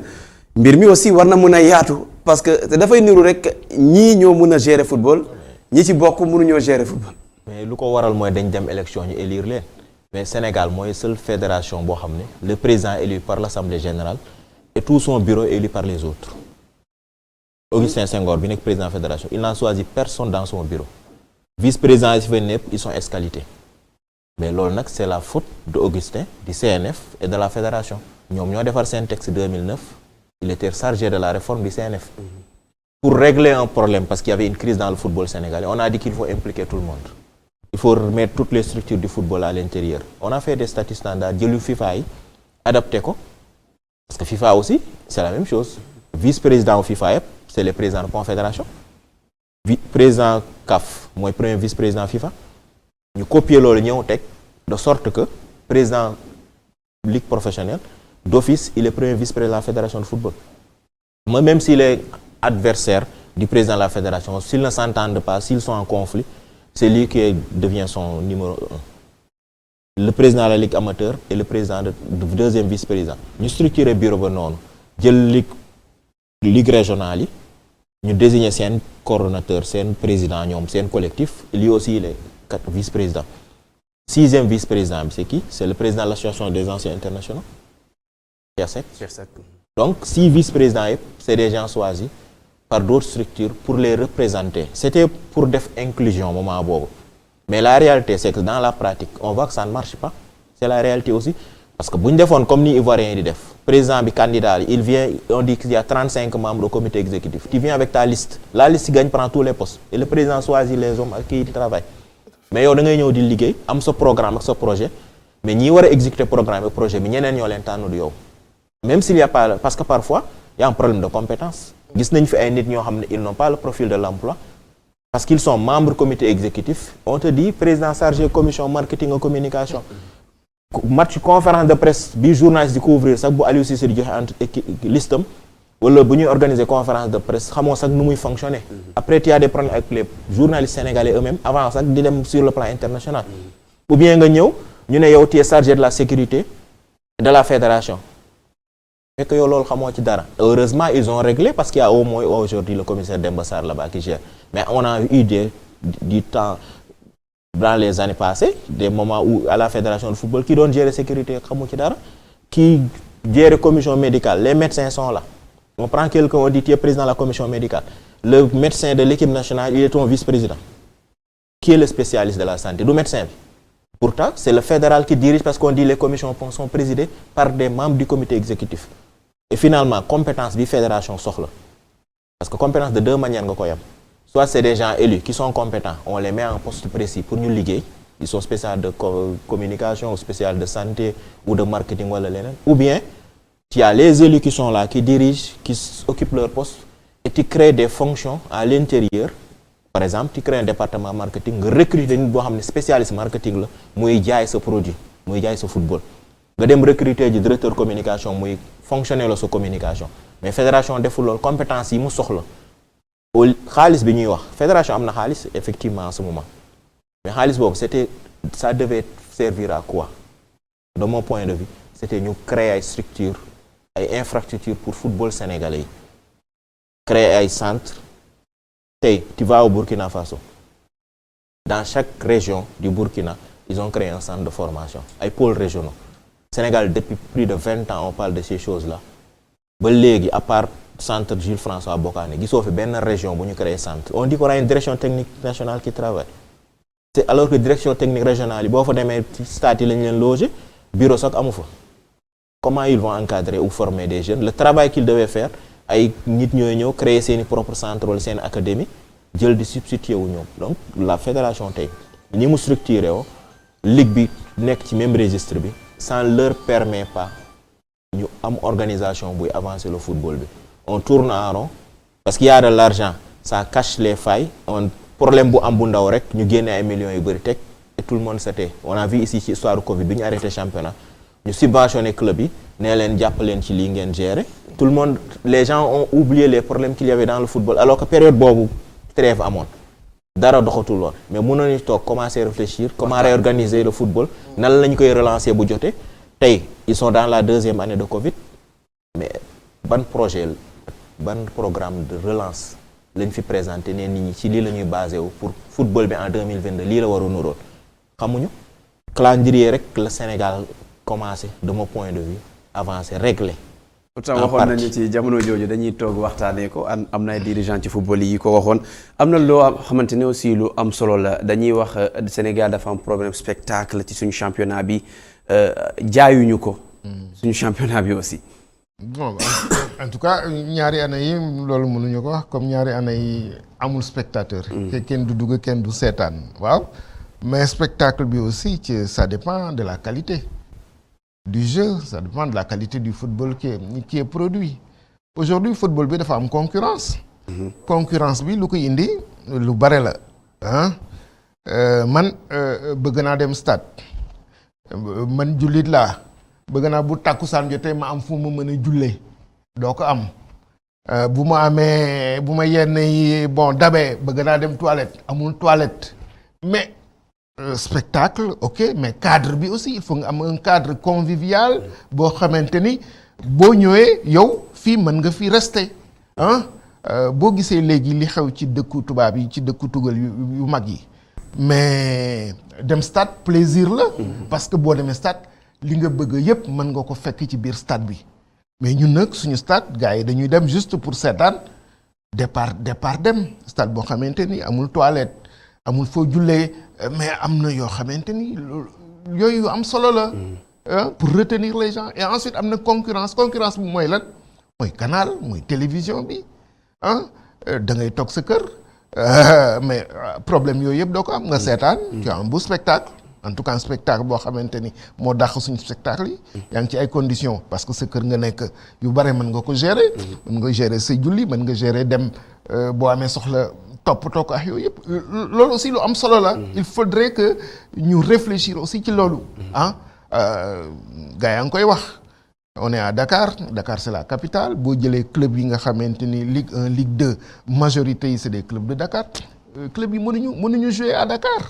moi je vois mal un club de un supporter du Jaraaf qui habite la Médina ne maa ngi dem Mbao wala maa ngi dem bon Guédiawaye mais ça loolu problème la loolu problème la am nañ fi ñaari stade yoo xamante ne ñetti stade sax yoo xamante ni boo ci boole Iba Mar Diop ñetti stade yoo xamante ni gars yi mënuñu ci football pourquoi depuis 2 ans ça veut dire que am na ay jafe-jafe. lu muy wax noonu. la base affective du Jaraaf. waaw dama yàgg wax ne leen. waaw dañu defar Iba Mar. waaw pour Jaraaf. ak Gorée rek. waaw léegi football bi dekkiwaat. parce que ñi nekk entre Plateau ba Sicap. boo leen déplacé loo ci biir Iba Mar les gens vont venir jouer c'est un stade de 5000 ou 10 000 places je ne sais même pas. te fa laa juddoo fa laa màggee. mais base affective yu ñaari équipe yooyu. boo ko jëlee ci rue 3. ba biir Gueule Tapée Jaraaf dañuy feesal chaque dimanche stade boobu bu kii jouer samedi kii jouer dimanche en attendant et c'est un stade qui peut contenir du monde donc il aurait fallu que ñu ne lan la ñu war a mën a def en attendant loolu ça parce que loolu ci projet wu JO yi ci li AFD war a mën a financer ci la bokk mais nous on aurait dû réfléchir depuis longtemps sur ça au lieu de dire qu'on va construire des ligues régionales mais ñu ne balaa may construire ligue régionale les principaux acteurs ñi nga xam ne ñooy football seen outil dinaa leen utal terrain boo xam ne en attendant fii laay dugal xaalis bi parce que boo jëlee 100 millions wala 200 millions nar ko investir ci ay ligue régionale di nga ko tabax di nga ko équiper. ñan ñoo fay nekk ak di nga jënd terrain wala état bi mën na la ko allouer mais defaral terrain ba pare. ñi nga xam ne ñooy jouer balaa ngay wax ay administratif mais les principaux acteurs ce sont les joueurs. Donne aux joueurs le moyen de pouvoir s'exprimer quelque part dans Dakar. mooy problème infrastructure déjà dugg nañ ci partie le premier moyen quand même booy jaay produit football première chose bi ngay jaay mooy terrain. te gis nañ même équipe nationale Sénégal amul terrain fu mu footballé keroog ñoo ngi joué ñu naan équipe bi xamul dara mais le résultat mooy pelouse bu baax y a pas pour man de dans les stades qui existent au Sénégal les grands stades bokk yi état bi di gérer wala di administrer amu ci benn bu am terrain bu baax même les derniers stades yi ñuy tabax en général les gens jouent sur du synthétique les joueurs se plaignent parce que c'est pas la meilleure qualité de synthétique possible mais boo demee Thiès tey équipe yu bëri fa la ñu recevoir suñu club yi fa la ñu recevoir ils sont défavorisés suñu équipe nationale fa lay recevoir elle est défavorisée parce qu'il y a un problème de pelouse et télévision lañ nekk le premier produit quand même pour jaay marketing booy jaay teg stade bi jaayoo tribune yi rek ak supporters yi même bu dee léegi amul supporter bu supporter nekkoon fi boo defee champ de patate am na supporter am seen kër la ñu toog jarul la ñuy ñëw déplacer wu pour donc il faut qu'on règle d'abord le problème des infrastructures bu ñu buggee football bi nekk produit boo xam ne mën nañ ko jaay te fédération ñu ngi wax ligue professionnelle amul département marketing defuñu marketing jaayuñu ligue professionnelle liggéeyuñu sur ce plan là c'est le plus grand échec de la ligue d'ailleurs c'est pourquoi la ligue ba léegi doxul mais fédération aussi en matière de sponsoring bi ñuy dem coupe du monde 2002 l'équipe nationale du Sénégal 15 sponsors la amoon 15 te kenn joxe aussi moins de 100 millions pour dugg 5 milliards Massata indi woon na ko fii 15 sponsors bi ñuy dem coupe du monde 2002 bi ñuy dem coupe du monde 2018 on avait Sadio Mané le Sénégal n'avait pas 5 sponsors à la coupe du monde 2018 bi mujj pourquoi ça veut dire qu'on a reculé alors qu'on aurait dû être à 45 sponsors comme le Nigeria qui part à une coupe du monde avec 45 sponsors. Parce qu'on avait quand même Sadio Mané, Kalidou Koulibaly. Mais on a des joueurs yoo xam ne ay panneaux publicitaires lañ. yow da ngay dem nga Caire foo tourner coin de rue boo gis. tu vois une photo de Salah avec des sociétés égyptiennes. qui utilisent l'image de Salah. doxantu leen Dakar ngeen xool ñaata portrait Sadio Mané ngeen di gis yi fi am moo ko fi defal boppam de mais sociétés yi sponsorisé équipe nationale Sénégal. utiliser wuñu image yu Sadio Mané pour jaay ko 2002 on était sur Panini. ak les images de nos joueurs qui encaissaient de l'argent El Hadji Diouf a encaissé plus de 80 millions d'images Panini en 2002. moom kese sur son image. parce que kii autocollant yi ñu doon jaay. tey Sadio Mané ku ko jaay. parce que amuñu agent marketing amuñu département marketing compétence yi am na fi ci réew mi mais jëluñu leen utiliser leen pourtant ñoo ngi tëdd seen kër jaaxaan di leen seetaan. infrastructure BNF déjà ñu ngi tabax allez-y en parlant d'infrastructure li Arona wax lu am solo la. aujourd'hui les meilleurs terrains sont à Génération Foot sont à Diambar c'est à Dakar Sacré-Cœur. à Saly. c'est là-bas que vous trouvez les meilleurs terrains Saly sax man demuma fa. mais dem naa ci ñetti endroits yooyu. les meilleurs terrains sont là-bas. ah et c'est pas des terrains yoo xamante ni à part Génération Foot. Il y a un aménagement pour le public amul. C'est des terrains d'entraînement. Voilà. te pourtant dem nañu fale Diamniadio tabax fa stade du Sénégal dem nañu fa def fa reportage. waaw c'est une grosse incongruité. xam nga aussi il faut que ñu bàyyi di nax suñu bopp. dañu nekk ci dëkk boo xam ne dafa am benn coïncidence bi ñuy dem benn anecdote bi ñuy dem veillu CAN 2017. Sénégal dafa préparé wu ji Kintélé fi ñu joué récemment rek ak Congo Brazzaville. Kintélé benn complexe sportif la boo xam ne. C'est un complexe olympique en fait. Il y a loo mën a xalaat ci installation, il y a 2 grands hôtels équipe nationale dal fa. C'est construit à l'occasion des Jeux africains. À l'occasion des Jeux africains. Fa la Sénégal dal préparé CAN 2017. Dafa coïncider jour bi ñu fay dem. Le président de la République di inaugurer changement wu pelouse u stade Pikine. Je sais pas ndax yéen a ngi koy fàttaliku ñu ngi changé pelouse stade Pikine en 2016 décembre 2016 mu am mais ñu def ko presque meeting quoi. parce que pelouse synthétique lañ doon inauguré d'un stade qui date de je ne sais combien d'années. ma ne leen imaginez suñu équipe nationale mi ngi dans un pays de l'Afrique centrale. Sénégalais ak ni ñu mënee xeebaate boo leen waxee Congo généralement dañuy am di ko xeeb ak affaire yooyu alors que foofu en termes d'infrastructure mu ngi mel ni nga jël stade Diamniadio bi jël piscine olympique jël Dakar Arena jël piscine olympique jël yeneen ak yeneen tennis lépp nga boole ko ci benn kii am ay infrastructure hôtelière mais du très haut niveau ma ne leen pour te dire que c'est une question de volonté ak de politique ak de vision tey jii tudd ngeen Iba Mar ak kii mais stade Assane Diouf lan lañ ci wax bi président Macky Sall ñëwaatee que y avait un projet parce que njëkkoon na nekk projet pour defaraat ko su wàddu ñu ne non dañ koy jox xawma chinois yi pour def ay tour immobilier ñu ne non nañ ko joxaat kii mais depuis lors c'est devenu benn espace boo xam ne dañ ko tëj ça ne sert absolument à rien limite je me demande est-ce que gënul woon sax ñu jaay ko jël xaalis bi ñu ko jaayee jot defaraat ci Iba Mar par exemple mais depuis lors xoolal Dakar département y a pas un seul stade y a pas un seul terrain de qualité ñu ngi dañu dem ba di ci toll di jubilé parce que ñaari tali inauguré nañ benn terrain pour te dire ni ñu tollee ci pauvreté ci en termes d'infrastructure c'est-à-dire li ñaari tali am ni c'est bien mais loolu mairie yi sax war nañ ko mën a defar absolument parce que mur li ma fa gisagum mur de clôture la ak terrain ni ñu ko bradé champ de course 4C bi ñu fa def c'est-à-dire que grand yi ñoom Koumé xam nañu ñoom dem nañ fa ba tàyyi mais ñun xale boo dëkkaan Médina soo demee Assane Diouf mu fees nga ne tey Assane Diouf fees na non dañ leen dem Iba Mar ñu ne Iba Mar tëj nañ ko léegi dañ ko defar ñu ne léegi nañ dem champ de course champ de course noo def dinañu amaan terrain pour jouer absolument donc bu champ de course feesaan ba fees sax di nga am toujours benn portion boo xam ne boo fa taxawee mën ngeen def match bi ngeen ñëw jouer si foofu donc su amulee sax mën nga dem ram école Médine rang foofu toog xaar parce que xam nga ne lii ñii léegi ñu pare nga dem mais c'est-à-dire que on n'a pas réfléchi aux espaces dans Dakar on a tout bradé c'est le béton et on a oublié que la jeunesse existe dans ce pays et 70% de cette jeunesse-là a moins de 35 ans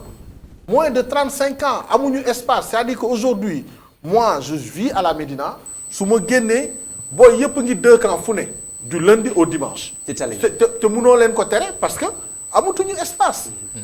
bi moo leen mën a permettre ñu épanouir mënatuñu jouer fenn donc li ñu tëj noonu ça porte préjudice à cette jeunesse-là qui n'arrive plus à s'épanouir à pratiquer un sport dara lañ mënatul def man li may wax mooy c'est bien di dem ay projet d'envergure mais y a la base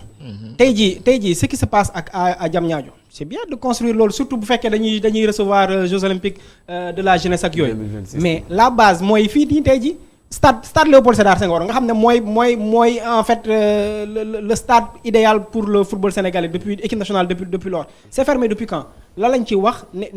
waxoon comme projet depuis lors kenn gisul stade Demba Diop pareil Assane Diouf pareil stade du Parcelles Assainies bi pareil nga nekk dans la capitale léegi nga ne nit ñi stade Yoff stade Ngor nga ne nit ñi am problème pour stade bi leen jege nit ñi am problème parce que joxoo leen assez de parce que stade yi dafa war a nekk ay lieu de vie mooy li prof di wax c'est-à-dire nit ñi war nañ mën a ñëw stade am plaisir u naan café ñëw stade am plaisir ànd ak seen njaboot ñun tey am ñëw nañu ma sax mosquée yéen maa ngi Dakar. am nañu lépp Sékou loo xam ne am nañu ay bonbon yu neex daal di Sékou mais nga nekk à Dakar nga ne leen léegi nit ñi am problème pour stade bi leen jege sax pour dem fa nga ne nañ dem Diamniadio pour def fa un stade d'envergure li ñu dal ci palais des sports basket bi.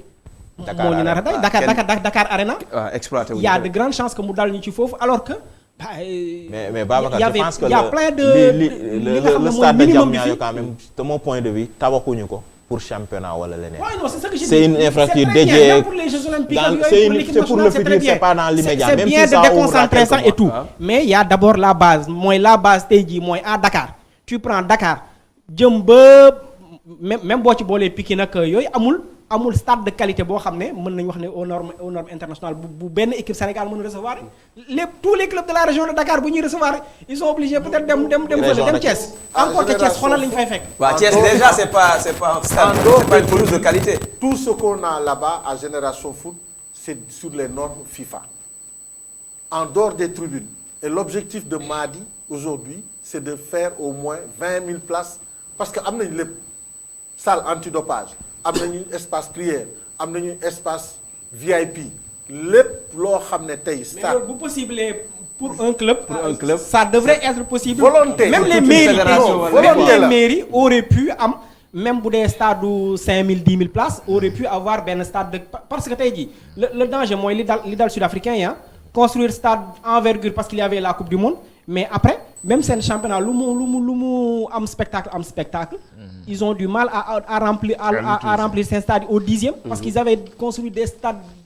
grandioses. Mais tey jii waxatuma la ñun tey jii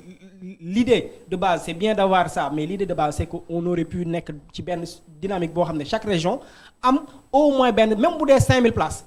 mu neex a feesal neex a seetaane mu doon stade gazon de première catégorie mu doon ay tribunes yoo xam ne c'est vraiment des lieux de vie nit ñi sawar pour dem marketing bi société yi sawar pour dem jaay seeni produits ak yooyu mais tey jii la seule chose qu'on a te li nga xam ne mooy constituer football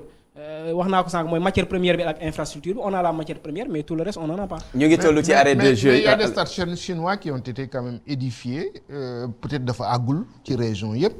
boo demee Saint-Louis nga dem Kolda par exemple. yooyu yëpp ñu ngi annoncé dañ koy defaraat. mais maintenant. mais qualité bi moo ci nekkuloon professeur. mais je crois maintenant mooy programme réhabilitation sànq wax na le premier stade bi ñu réhabilité fii ci programme chinois bi. c'était en 2009 Alassane Djigo. Depuis lors Alassane Djigo a été réhabilité deux autres fois muy 3. Elie Manel Fall on a réhabilité 2 fois. Actuellement Kaolack est en train d'être fait parce que c'est des stades yoo xam ne bu ko chinois yi defaraatee 3 ans après tu es obligé de reprendre encore le même travail et tu le fermes pendant 1 an le temps de refaire donc tous les 4-5 ans c'est des stades qui sont fermés. ñu ngi ci arrêt de jeu yi dañuy wax ci l'arbre qui cache la forêt l'équipe nationale du Sénégal qualifiée à la prochaine Coupe d'Afrique des Nations et qui va disputer les qualifications pour Coupe du Monde bi ci mois de juin bii nii ñu ngi jëmaat encore ci beneen campagne yi nga xamante ne dañuy dem di dem mais di ñëwaat noonu ñu génn ci ay fan yoo xamante ne lu ñuy wax ci équipe nationale spectacle amul jeu problème d'organisation mais déjà man damaa bëgg wax ci environnement équipe nationale ci premier point bi ci ñi nga xamante ne ñoo nekk ci ginnaaw équipe bi est-ce que tey suñu équipe nationale environnement bu mu nekk favorable na bu ñu xoolee ci li ñu génn ak fu ñu jëm. ah man de tiit naa parce que xam nga boo déggee yi ñuy wax yëpp autour de l'équipe ça rassure pas et puis moi j'ai toujours dit que ne du ci équipe nationale la nit di jàngee équipe nationale da ngay dem parce que dama xool tout le temps parce que dañuy jël référence ci France Noël Le Graët bi ko tubaab bi bëggee génération France 98 bëggee jël en otage ne ko oui dañu jël équipe nationale dañu war a def lii dañu war a def lii mais def leen dem leen jàngi boo leen jàngee ba pare ngeen dem ci club yi ngeen uti ji équipe ngeen œuvrer wane. Deschamps on a souvent tendance à le citer comme exemple mais Deschamps dafa dem jàngi uti ay diplôme dem jël Juventus ñu relégué Juventus série B mu jël ko yéegal ko Juventus dàq ko mu dem Monaco dem jël Monaco yóbbu ko finale Ligue des Champions jël Marseille dem fa def fa ay jaloore bu mu wóor ko ne léegi xam na lakal mooy la pression du banc le stress quotidien comment constituer un groupe gérer un groupe gérer des égos ba mu maîtriser loolu yépp mu soog a dem sànjaa fu ji équipe de France tey moom moo toog naan Zidane man su ma paree war na mën a jël équipe de France moom moo koy préparer moom moo koy chauffer place bi ne leen Zizou def na loo xam ne léegi su ko bëggee et en plus parce que sponsor yi aussi tamit image yu Zidane dañ ko soxla ne léegi sax moom dafa war a ñëw te sax dafa war a gaaw donc mais ñun Sénégal dañuy jël nit au lieu que ñu bàyyi la nga dem jàngi parce que reproché woon nañ ko fi Amara Traoré ne ko da nga war a dem uti ji club Amara dem jël Linguère gagné ñëw ñu jox ko équipe nationale ça n'a pas marché pour lui et c'est dommage parce que c'est quelqu'un aussi qui connaît le football et qui réfléchit et qui vit le football mais l'inverse bi ñu def man moo ma yéem ba léegi dans le casting entraîneur bu pratiqué wul fenn nga jël ko ne ko kaay jël équipe nationale mais c'est-à-dire que il aura beau avoir toute la bonne volonté du monde mais c'est pas en équipe nationale que le nit ki di acquérir yenn expérience yi donc soo ko joxee loolu mais léegi soo gis demee ba gis ne le gars il n'est pas très outillé xaaral ma jéem wut ku ko jàppale mais nga ne ko écoute nañu jël staff bi étoffé ko ak des gens expérimentés ce qui ne manque pas dans ce pays parce que tey lii grand commun lu tax mu mën a toog ba jàngale ba mën a toog di partager ak ay plateau ay nit c'est parce que li mu jàngale xam na ne baax na mën na ko transmettre l'héritage est bon mais doo jël nit ne ko yow ñi la jàngal sax yow xeeb nga leen ci pour ñu ñëw accompagner la xelal la léegi ngay dégg ni tout le temps il y a des problèmes à l'intérieur le discours ne passe plus affaire u brassaaru capitaine affaire yoo xam ne pour moi c'est des choses yoo xam ne waroon nañ ko weesu yàgg na mais on va repartir dans une autre campagne après on va revenir yàlla tereti ko suñ ko gañewulee ce sera l'éternel recommencement nañuy réfléchir d'abord avant ñuy def yenn yi parce qu'on a voulu régler un problème avec Giresse à l'époque bëgg étouffer problème yi ñu amoon dans notre football dàq ko vite fait indi à l'une c'est un patriote c'est un leader c'est un machin mais t'as jamais entendu quelqu'un te dire que ne le gars c'est un fin tacticien football tactique moo koy gagner da ngay dégg ñu naan la ay coaching gagnant c'est parce qu'on te pose une équation et tu es capable de pouvoir résoudre l'équation mathématique dañ la naan équation à plusieurs inconnus da nga naan xaaral naka laa koy résoudre mais nous à chaque fois qu'on joue on a toujours des problèmes toujours des équations toujours te kenn mënu ci trouver solution nag et pourtant on a des gens expérimentés nañ leen woo waxtaan ak ñoom on a des joueurs capables de pouvoir produire du bon football maintenant comment les mettre ensemble pour que qu'il y ait une harmonie loolu mooy sunu problème responsabilité fekki presse bi aussi ci la woon ci Aliou Cissé bu muy ñëw defoon nañ fi ay promotion ba mu doy mais ñu toll foo xamante ne tey majeure partie responsable sur cette affaire-là vous avez fait beaucoup de lobby dem la boobu pour affaire bi jàll waaw ñu tolluwaat foo xamante ne certes ñu ngi y a une sorte de pression boo xam te ñu ngi koy def parce que fu ñu jëm la Sénégal tey mënuñu permettre ñu ñàkkaat benn Coupe d'Afrique des Nations mais dañoo nekk ci football boo xam te ne c'est pas l'équipe nationale seulement c'est pas le sélectionneur seulement ce ne sont pas seulement les joueurs mais dafa am loo xamante ne environnement équipe bii la lu jara seetaan la balaa ñuy dem ci échéance bi. waaw mais c'est que commencer d'abord par xool staffu équipe nationale. xam nga j'ai vu sur le dernier match liste bi ma gis bokk ñu publier ko parce que je me suis un peu éloigné gisuma ci même le staff médical y a plus les Sénégalais. Des vies là-bas des Français des Suisses des trucs comme ça. Sur le banc de l'équipe nationale du Sénégal il y a un technicien Aliou Cissé. Régis Bokar n'est pas entraîneur. Il est préparateur mental. Moi, adjoint numéro 1. Tony Silva, préparateur des gardiens. Il n'est pas technicien. On l'a mis là-bas parce qu'on est dans l'environnement sénégalais, comme on dit, comme il dit. Lamine Diatta, il est quoi? Coordonnateur. Il a un travail à la limite administratif, c'est pas un entraîneur, il n'a aucun diplôme de technicien. Donc le jour où Aliou Cissé prend un carton rouge, par exemple, qu'est-ce qu'on fait? On est en compétition, c'est possible. Donc, ça veut dire qu'on a un staff technique tellement pauvre que quand Aliou Cissé est dans une situation où il ne peut pas régler un problème, il n'y a pas derrière lui quelqu'un qui va lui dire. Nous sommes Londres 2012 aux Jeux Olympiques. Beaucoup de Sénégalais, si nous avons Aliou Cissé, c'est entraîneur l'équipe nationale Sénégal, JO. Mais ce n'est pas vrai. Moi, j'étais à Londres, Karim Sega, mon entraîneur, toog ci banc bi, nee ko di ko jox ay consignes muy jàllale. Et les caméras faisaient le zoom. Comme on a fait en 2002, Bruno Metsu est entraîneur, saa yu Bokar di jógee caméra yi def zoom si moom parce que monde entier Bocandé lañ xam avec ses restes. C'était la même chose avec Aliou Cissé à Londres 2012 et beaucoup de gens ont pris cette image là.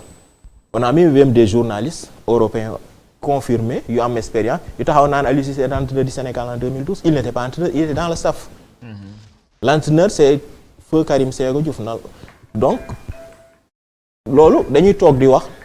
duñu xool lan moo nekk autour de Aliou Cissé. Aliou Cissé il est tout seul. Il faut que les gens arrêtent aussi de tirer sur lui sans se poser la question de ceux qui l'ont mis là-bas, qu'est-ce qu'ils font comme travail? Qu'est-ce que fait la fédération? Elle ne se rend pas compte de ça. Les rares Sénégalais qui étaient là-bas on est en train de les pousser dehors. Comment se fait-il que dans ce pays-là, on soit incapable d'avoir un médecin sportif sénégalais qui gère son équipe nationale? Fallou Cissé, combien d'années il a passé en équipe nationale? Pourquoi on ne dit pas dans ce cas-là qu'on doit avoir un président de fédération ou un entraîneur étranger? J'ai rien contre ces gens-là. Mais je pense qu'à compétence égale, on doit privilégier le Sénégalais. On ne peut pas avoir un staff médical. J'ai vu 6 noms sur cette liste-là. Amoul Ben Sénégalais. C'est pas normal. J'estime que kinésithérapeutes sénégalais, ils sont suffisamment outillés pour qu'on les mette dans ce staff-là. Mais la fédération qui laisse l'entraîneur agir de la sorte, elle ne va pas venir lui dire « Li ngay def ni baaxul ». C'est fini jëmee ak équipe bi. Xam nga sànq yaa ngi xool photo yi ne talent. On va se retrouver encore dans des histoires de talent gâchés. Ñoom Sadio Mané, ñoom Koulibaly, ils vont jouer, partir sans avoir rien gagné dans les conditions actuelles. Su dee ñun Eswatini moo ñu teg équation wala Congo moo ñu teg équation toog buntu këram taxaw dañu xaar gaare bus ñu toog une semaine mu ñu dépanner bus bi. Le jour où on jouera contre le Cameroun sur son terrain ou contre le Cameroun, l'Algérie, xam nga ñun CAN 2019 bi ñu Cameroun dooree, il y a beaucoup de confrères avec qui on était. Je prends l'exemple 2019 bi Latif Diop rek. Bi ñu Algérie dooree 1-0 ma ne ko on va les retrouver en finale, ils vont nous mettre 1-0 et c'est fini. Mu ne ma ah bon ma ne ko si la même chose qu'ils ont fait là. Ils vont reproduire le même schéma en finale et on va perdre parce qu'on n'a pas le banc pour teggi lii Belmadi di teg. de Aliou Cissé moo la koy teggi. Non parce que c'est pas le problème, c'est pas Aliou Cissé. Tu prends tey la France sax tuuti nañ fi Deschamps sànq. Deschamps dans son staff il y a 8 techniciens en dehors de Guy Stéphane ils sont 8, ils ont un staff de 16 personnes. Staff technique là wax dont 8 yoo xam ne c'est des entraîneurs de football, c'est des techniciens, ils fonctionnent comme au rugby. Il y a des gens qui sont spécialistes de gardien, des spécialistes de défense, des spécialistes de milieu, de couloir, de xawma lan bu lu nekk am na ku nekkaat sa xam-xam. Tu prends tout, tu utilises tout le monde et tu travailles en équipe et ça marche. Mais tey Aliou Cissé même quand il a la volonté de faire, il arrivait à changer les choses bi fi Daf nekkee. Mais depuis que Daf est parti, qu'est-ce qu'on a constaté? À chaque fois qu'il y a une équipe qui pose une équation insoluble, si on prend un but à la 2e minute jusqu'à la 90e minute ou à la 95e, le Sénégal joue toujours de la même manière et ne trouve pas la solution. Guinée nga joueur sans change absolument rien. balaa ñuy ñëw ci professeur BNF pourtant ci ñi ñuy wax ni ñu andi leen gis nañ fi ñu bëri même El Hadj Diouf ñu ngi koy gisee équipe nationale xamuñu sax d'ailleurs lan mooy rôle am ci moment bi nga xam te war nañ jëlee ay techniciens dugal leen da ngay gis bu voyage jotee ñëppay dem même des présidents de ligue dem nañ fi am na benn année daaw bi ñu amee championnat mënul démarrer c'est parce que les présidents de ligue yëpp ñu ngi woon ci Coupe d'Afrique bi mu mel ni environnement bi aussi faaw ñu càmbaraat ko encore nekkul mbir moo xam te ne neex na diw neex na ma rek ma dugal ko fa. waaw man dafa am benn seetlu bu ma bëgg a def sax balaa may ñëw ci loolu mooy man honnêtement je fais partie de ñi nga xam ne jàppoon naa ne je préfère que et ça je le dis je préfère perdre avec Aliou Cissé que perdre avec Giresse. Ça c'est tout le monde. Ça moom je le disais léegi li andi woon wax ji xam nga mooy lan mooy maintenant pour man on fait l'erreur de ne pas poser les problèmes quand il faut parce que le problème mooy Aliou Cissé tegul boppam ci équipe bi dañ ko teg ci équipe bi ak ay objectif boo amee li nga xam ne ay manquement en réalité mais ñi ko war a recadrer lu tax duñ ko recadrer defal benn constat bi ñu jógee CAN 2019 ba léegi ça fait 2 ans kenn gisul Aliou Cissé def conférence de presse vraiment sérieuse kenn gisul mu def une je sais pas dem def benn interview vraiment à bâton rompu dem ci benn chaîne de télé wala dem ci benn chaîne de radio dem ci benn site affaire yooyu wax football wax tactique comme li kii wax parce que tamit mënoo nekk ci poste di def nu la neex di jël nu la neex en réalité ça c'est un problème bu fekkee problème boobu dafa am c'est un problème de management mais ñi ko war a recadrer la moo tax duñ ko recadrer on n'a jamais vu tey jii ci wàllu organisation fédération jël poser benn acte jëm ci ne serait-ce que réajuster yoon bi mu jël entourage bi Arona wax mais c'est le constat il est là même pour jël un analyste vidéo on est obligé d'aller prendre mais le poste am na ñu ko fi def la preuve am na ko doon liggéey Génération Foot avant muy nekk Génération Foot il a fait une dizaine d'années à Jambar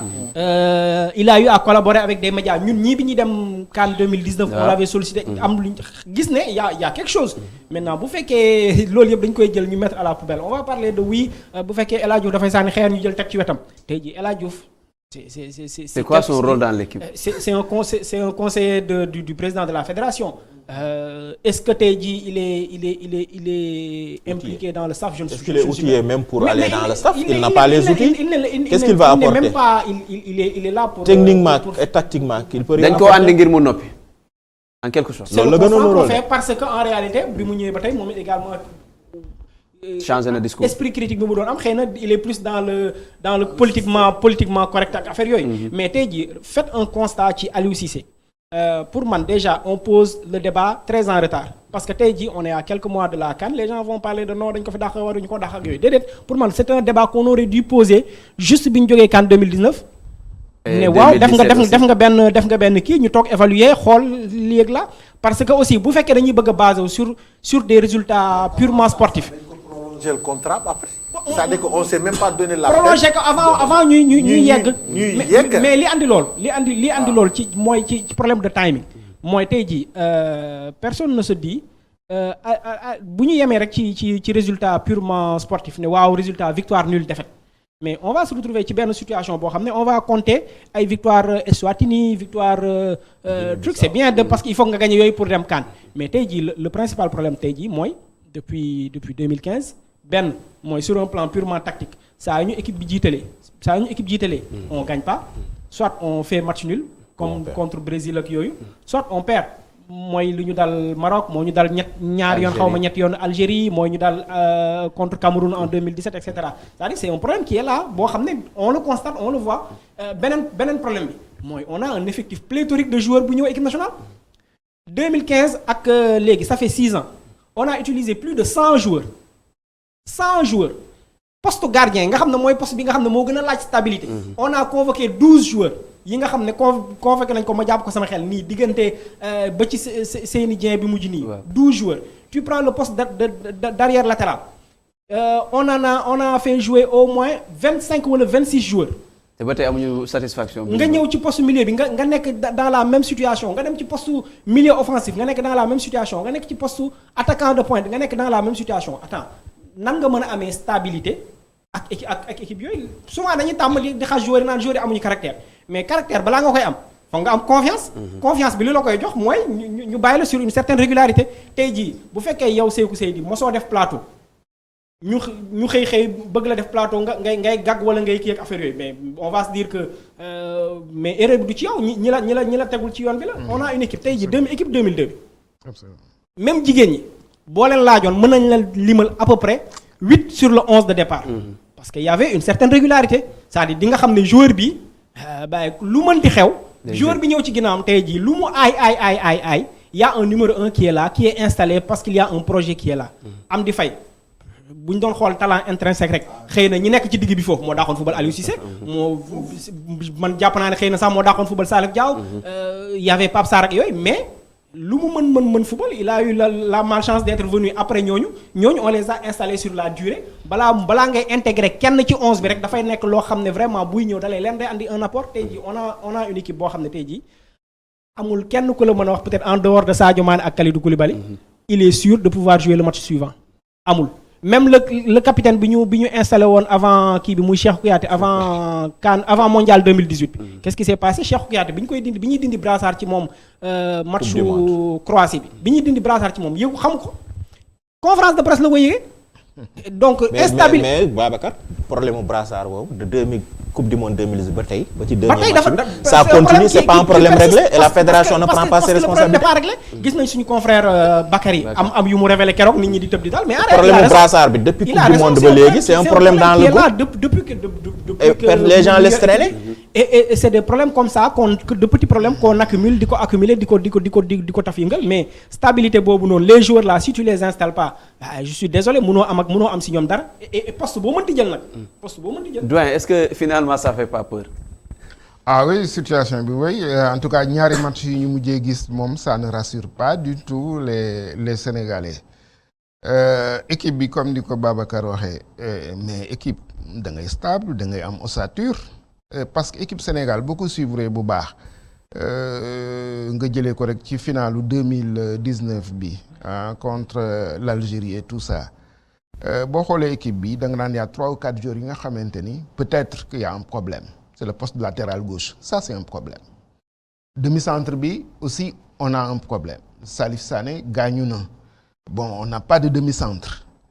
Mbaye Niang aussi, on ne le voit plus. Demna.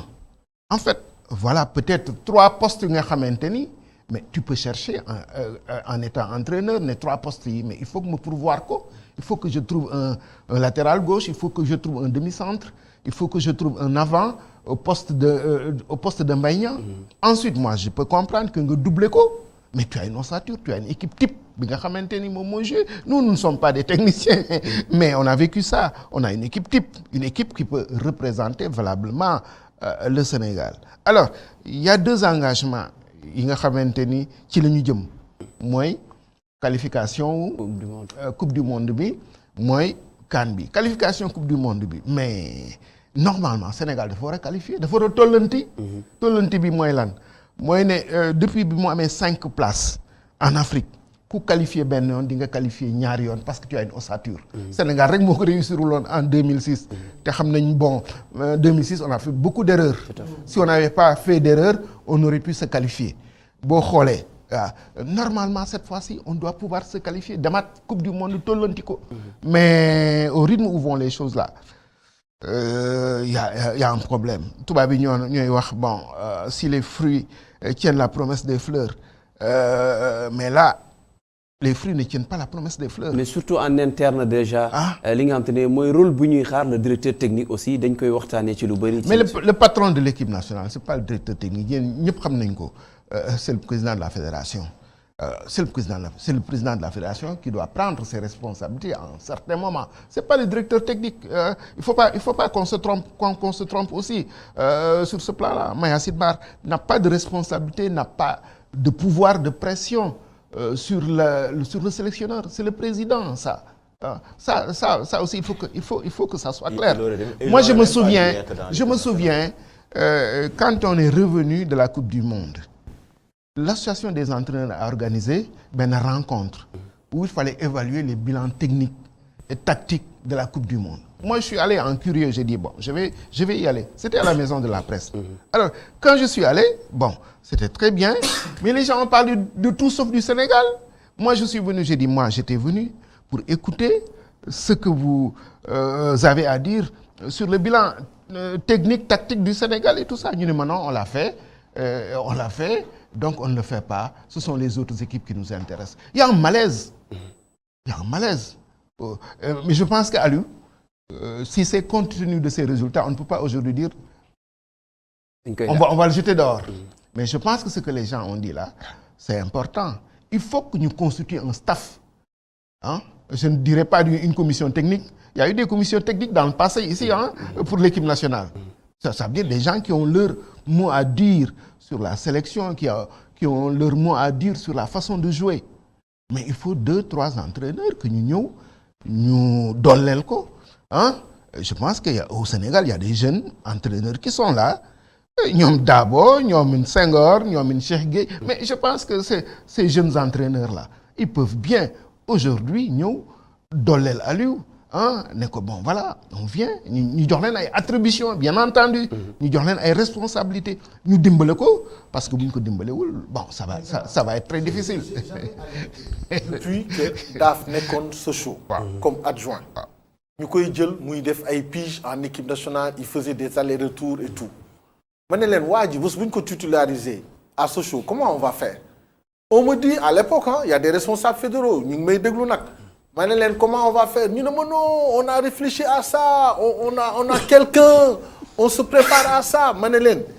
man sénégalais laa comme yéen daaf bu demee Sochaux lu ñuy def boobook léegi on l'a jamais remplacé te Arouna sànq dafa wax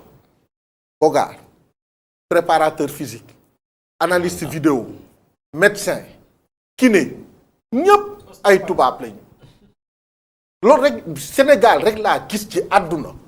ñoo xam ne nawloo ñu seen ay mbokk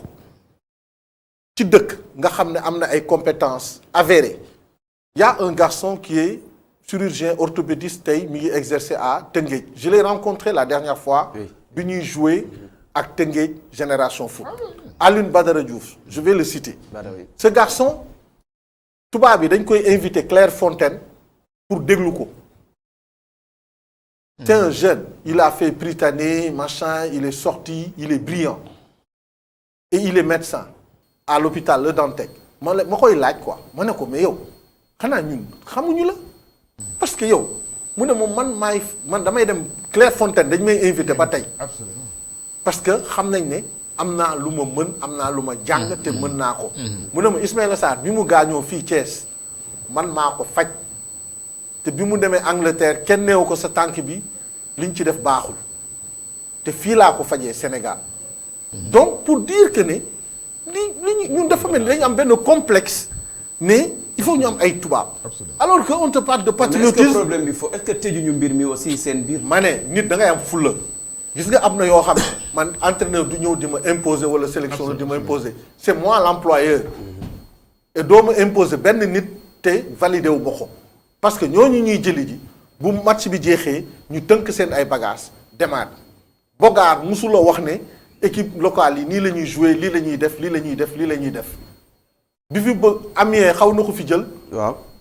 te dañ naroon toog rek déposer. non il faut déposer pour ñu recruter ko. dañ naroon xëy rek ñu ne ñu dem na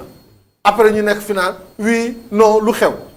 c'est-à-dire que dafa am yoo xam ne nit ki da ngay jël sa ay matukaay daaf dem na kan moo ko war a mën a remplacer staff bi on sent que ne y a des lacunes nañu woo ay nit ne ko hé ñii da ngay toog ak ñoom ñu accompagner la parce que am nañu expérience am nañu expertise yàgg nañ ci mbir mi mën nañ la jàppale du parce que mënuloo mais nit léeg-léeg tamit di nga tële ci dara mais ñu jàppale la loolu ci àdduna la bokk. man damay àggali parce que àggaliwuma deuxième engagement bi mooy CAN bi. CAN bi c'est dans 8 mois 9 mois. CAN bi c'est bien beau que nga qualifié 24 équipes Sénégal dafa war a qualifié. Sénégal dafa daa am jafe qualification bi daana jafe bi mu amee 7 équipes yu qualifié. waaw ci njëlbeen mais 24 équipes Sénégal dafa war a qualifié avec son potentiel. mais maintenant boo qualifié ba pare mais am na 6 ou 5 pays yoo xamante ni boo leen gañewul doo gañe CAN bi. pays yooyu mooy c'est les pays du nord. c'est l'Égypte c'est l'Algérie c'est le Maroc c'est la Tunisie boo leen gañewul doo gañe CAN bi. Afrique subsaharienne boo gañewul Nigéria boo gañewul Cameroun boo gañewul Ghana. à la limite Côte d'Ivoire doo gañe CAN bi. Regardez dans le palmarès entre guillemets de Aliou depuis bi mu commencé. Combien de fois il a gagné contre ces équipes-là? Il n'en a battu aucune. mais boo gañewul ñooñu doo gañe boo gañewul ñooñu doo gañe CAN bi loolu moom il faut que ça soit très clair. absolument loolu la. doo gañe CAN bi les grandes équipes. voilà gagné na Tunisie c'est vrai en 2019 voilà. Algérie 2 fois mu gagné ñu boo xoolee Maroc dernier match contre Maroc moo ñu gagné. yooyu quoi équipe yooyu boo leen gagné wul doo gagné. loolu moom yemuloon ci gagné rek. donc il est nécessaire que vraiment que ñu renforcer ko que ñu dollil ko ñu indi ay technicien 2 techniciens je ne sais pas c'est à eux de voir mais il y a péril en la demeure balaa BNF ñuy jëm ci Coupe d'Afrique bi surtout que moo nekk urgence su Sénégal même si qualifié Coupe du monde bi am na solo mais Sénégal tey dem Coupe d'Afrique jëli coupe bi la Aliou Cissé amoo benn motif dàq ko parce que objectif yi nga xam ne moom lañ ko assigné mu ngi koy atteindre même si mun nañu wax ne résultat brut la tey lan mooy solution bi ci lu ñu jëm. tollooguñu fu ñuy dàq entraîneur nag de mon point de vue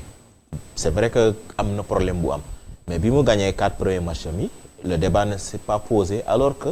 on aurait dû le poser dès le premier match. Parce que c'est un problème qui est là dès le départ. Gis nañ ne que carence dafa am ci équipe nationale sur le plan technique. Man je pense que maintenir débat dañ koy dàq ak dañ koy dàq c'est un débat prématuré boo xam ne kenn mënu ko poser parce que objectif bi ñu ko fixé woon moo ngi koy atteindre. Maintenant lan mooy objectif Sénégal Coupe d'Afrique ak yan moyens lañ fay demee parce que mënuñu dem finale CAN 2019 joué nañ 2 finales bu dee dañuy dem finale juste pour jouer ñibbisi c'est pas la peine d'aller à la CAN. bëgg nañu faire une meilleure participation daal. La seule participation le seul résultat attendu d'une CAN désormais pour le Sénégal c'est de gagner un trophée lépp résultat bu fa entraîneur bu munti doon def ce sera une déception pour les Sénégalais parce que li intérêt sénégalais c'est de gagner le trophée l'objectif désormais du Sénégal en Coupe d'Afrique qualification nekkatul objectif gis nga bu ñu demee ba CAN boo xam ne Mauritanie Guinée-Bissau saa ñu joué éliminatoire qualifié Gambie qualifié sous région bi moo ëppale équipe yu qualifié te parce que 24 lañ dem ñun suñu parcours mën nañu chaque jouer des éliminatoires avec des équipes locales pour se qualifier maintenant c'est le résultat final or pour atteindre ce résultat final là c'est pas, je suis désolé de le dire, avec le staff qu'Aliou Cissé a aujourd'hui qu'il peut espérer gagner Coupe d'Afrique mënta nekk. bu nit ñi waxantewul dëgg boobu. On va aller en janvier au Cameroun ñibbi premier tour wala quart de finale ñu toogaat fii di coow di yuuxu di dal fekk ñoo ko teg suñu bopp. On a 8 mois pour mettre des entraîneurs dans ce staff là parce qu'il y a pas assez de techniciens. Football bi dafa am lu mu laaj loo xam ne benn nit mënu ko dox. Aliou Cissé kese lii wa équipe nationale laaj. Bruno Metsu bi mu nekkee fii ñaata adjoint la amoon il avait avec lui Ablaye Sarr qui était assez expérimenté. Il avait à côté Bokandé même s'il n'était pas entraîneur il avait un vécu. Il y avait Amara Traoré qui était joueur qui était en même temps Gagnon qui apportait quelque chose. Boo demee Guy Stéphane bi mu demee bi mu ñëwee il y avait avec lui Ablaye Sarr il y avait kii comment il s'appelle Amara. Après ñooñu Giresse quand il est venu il avait un staff. Amara quand il était entraîneur il y avait Ablaye Sarr Lamine Ndiaye il était avec Kasper Zak non. Quand Kasper Zak est parti Lamine Ndiaye ak Kandji ñoo fi nekkoon ak Mouri Paye ça faisait 3 au moins mais dans le banc de Aliou Cissé tey il est tout seul les autres qui sont autour de lui c'est pas une question de sentiment parce que Sénégal moo nekk en jeu. su doon sentiment kese ñu ne Bogar c'est son ami c'est son ceci là mais on n'est plus dans ce registre là on a vu ce que ça a produit à la CAN 2019 le staff qui n'était pas étoffé nous a fait échouer dans l'objectif qu'on s'était fixé. doo échouer ci benn affaire benn yoon nag xam lu tax nga échouer. delluwaat ci même circonstance yi si la fédération ne prend pas ses responsabilités aujourd'hui mais attends en 2022 s'il y a un échec pour moi ce sera pas l'échec d'Aliou Cissé. Ce sera l'échec de la fédération. Alors Babacar ñu ngi jëm ci Coupe d'Afrique temps bi déjà jeex na ñu ngi proposer ay solutions en tout cas yàgg nañu proposer solution nag Sénégal comme ni nga ko waxee sànq ñoo fi dàkk def ay séminaire ay propositions solution ci ñu jëm. Déjà première solution mooy accepter froidement de faire le constat qu'on a de grandes chances d'aller encore dans le dur dem mbëkk y a le risque qui est là et que risque tamit dañ koy anticiper. Comment anticiper mooy nangul ko ne il y a quelque chose qui a été fait bi mu ñëwee léegi surtout boo xoolee fi ñu jógee avant muy ñëw il y a quelque chose qui a été fait ñu nangul ko mais aussi am froideur wax ko ce qui ne va pas et puis poser le débat avec le plus de lucidité possible moom aussi mu am ouverture d'esprit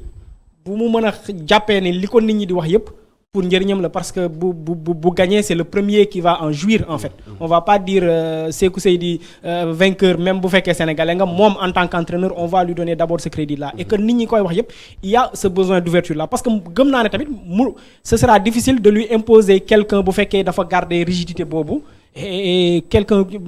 mënoo ñëw rek nga ne ko kii sinon après on va ci dem mu ñëkk même bu ko accepter à contre-cœur bah il va prendre les décisions tout seul dans ce cas ce sera la même chose donc pour man c'est un débat qu'il faudra poser lucidement froidement et puis ñoo xamal ko nag ne ko ci li ma jàpp besoin de stabilité bi tax moom mu yàgg fii ci poste bi tax ñu doo ko doon muñal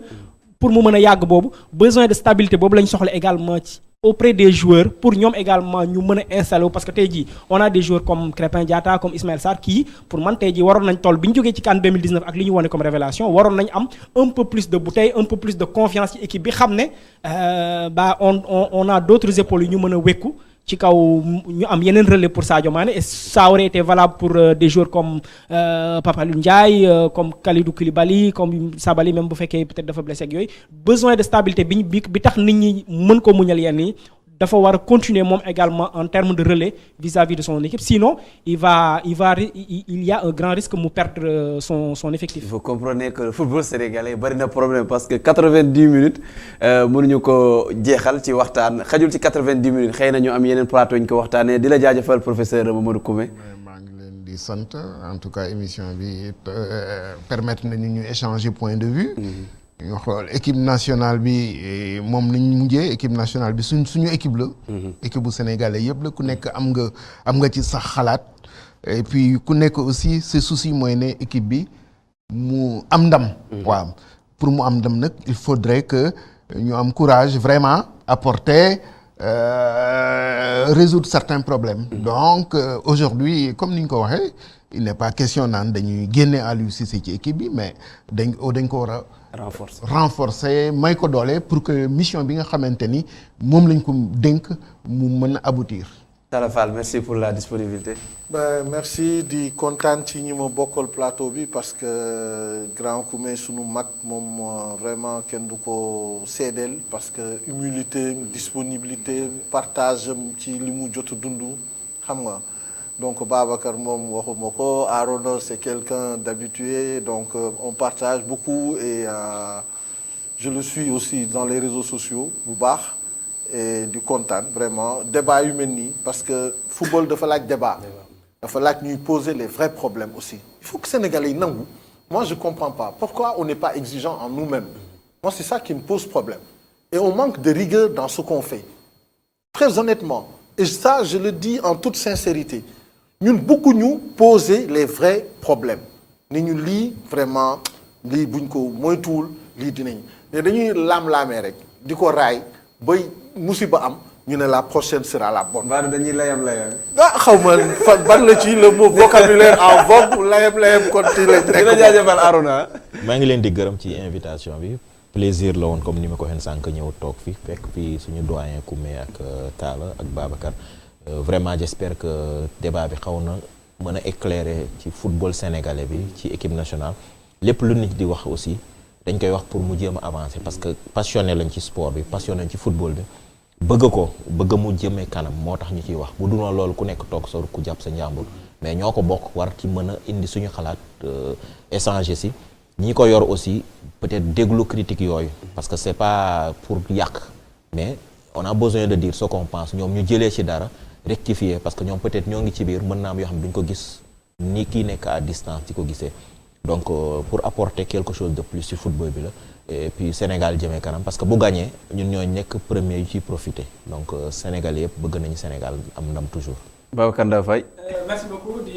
di revenir un peu ci li ngeen wax yëpp kontaan nañ trop ci jotaay bi et puis di wax rek ne j'espère que parce que aussi am na ñaari point xëy na amuñu temps aborder ko mais on va vers ay problème xëy na ci gouvernance bi. maanaam élection renouvellement wu ligue professionnelle renouvellement wu assemblée fédération ak yooyu j'espère que loolu tamit du dem ba juri parce que c'est des problèmes qu'il faudra poser à un moment ou un autre parce que coupe du monde coupe d'Afrique sorewul c'est en janvier février ci diggante bi coow yooyu est-ce que du doon beneen gàllankoor également j'espère que du doon problème. Voilà j'espère que position yooyu dinañ ko régler très tôt beneen plateau en tout cas parce que c'est des sujets yoo xam ne il faudra poser un moment ou un autre balaa muy doon gàllankoor ci li dinañ def beneen plateau pour waxtaanee aussi ci instance yooyu parce que lu am solo la c'est déterminant pour l'avenir du football sénégalais dinañ jaajëfale yéen ñu doon suivre ci ITV seen plateau spécial ñu doon waxtaanee football Sénégal diagnostic et donc grand corps malade jàpp nañ ni buñ ci génnee du doon grand corps malade dina am ay yenn perfusion yi ñu ko dugal di jaajëfal ñi doon ànd ak ñun Cheikh Diop ak ki nga xam te ne mooy Seydina Mbaye ci technique di nga xam te ne mooy caméra yi fale Rama ak Abdoul Aziz ñoom Serigne Saliou Dem ak ñëpp ñi nga xam te ne ñoo jàpp ci mbir mi ñoom Dami ak décoration yëpp di leen jox di daje ci beneen plateau boo xamante ne daañu waxtaanee encore lu jëm ci sport Sénégal en général mais surtout football bi nga xamante ne yaakaar naa ne moo ëpp coow jërë ngeen jëf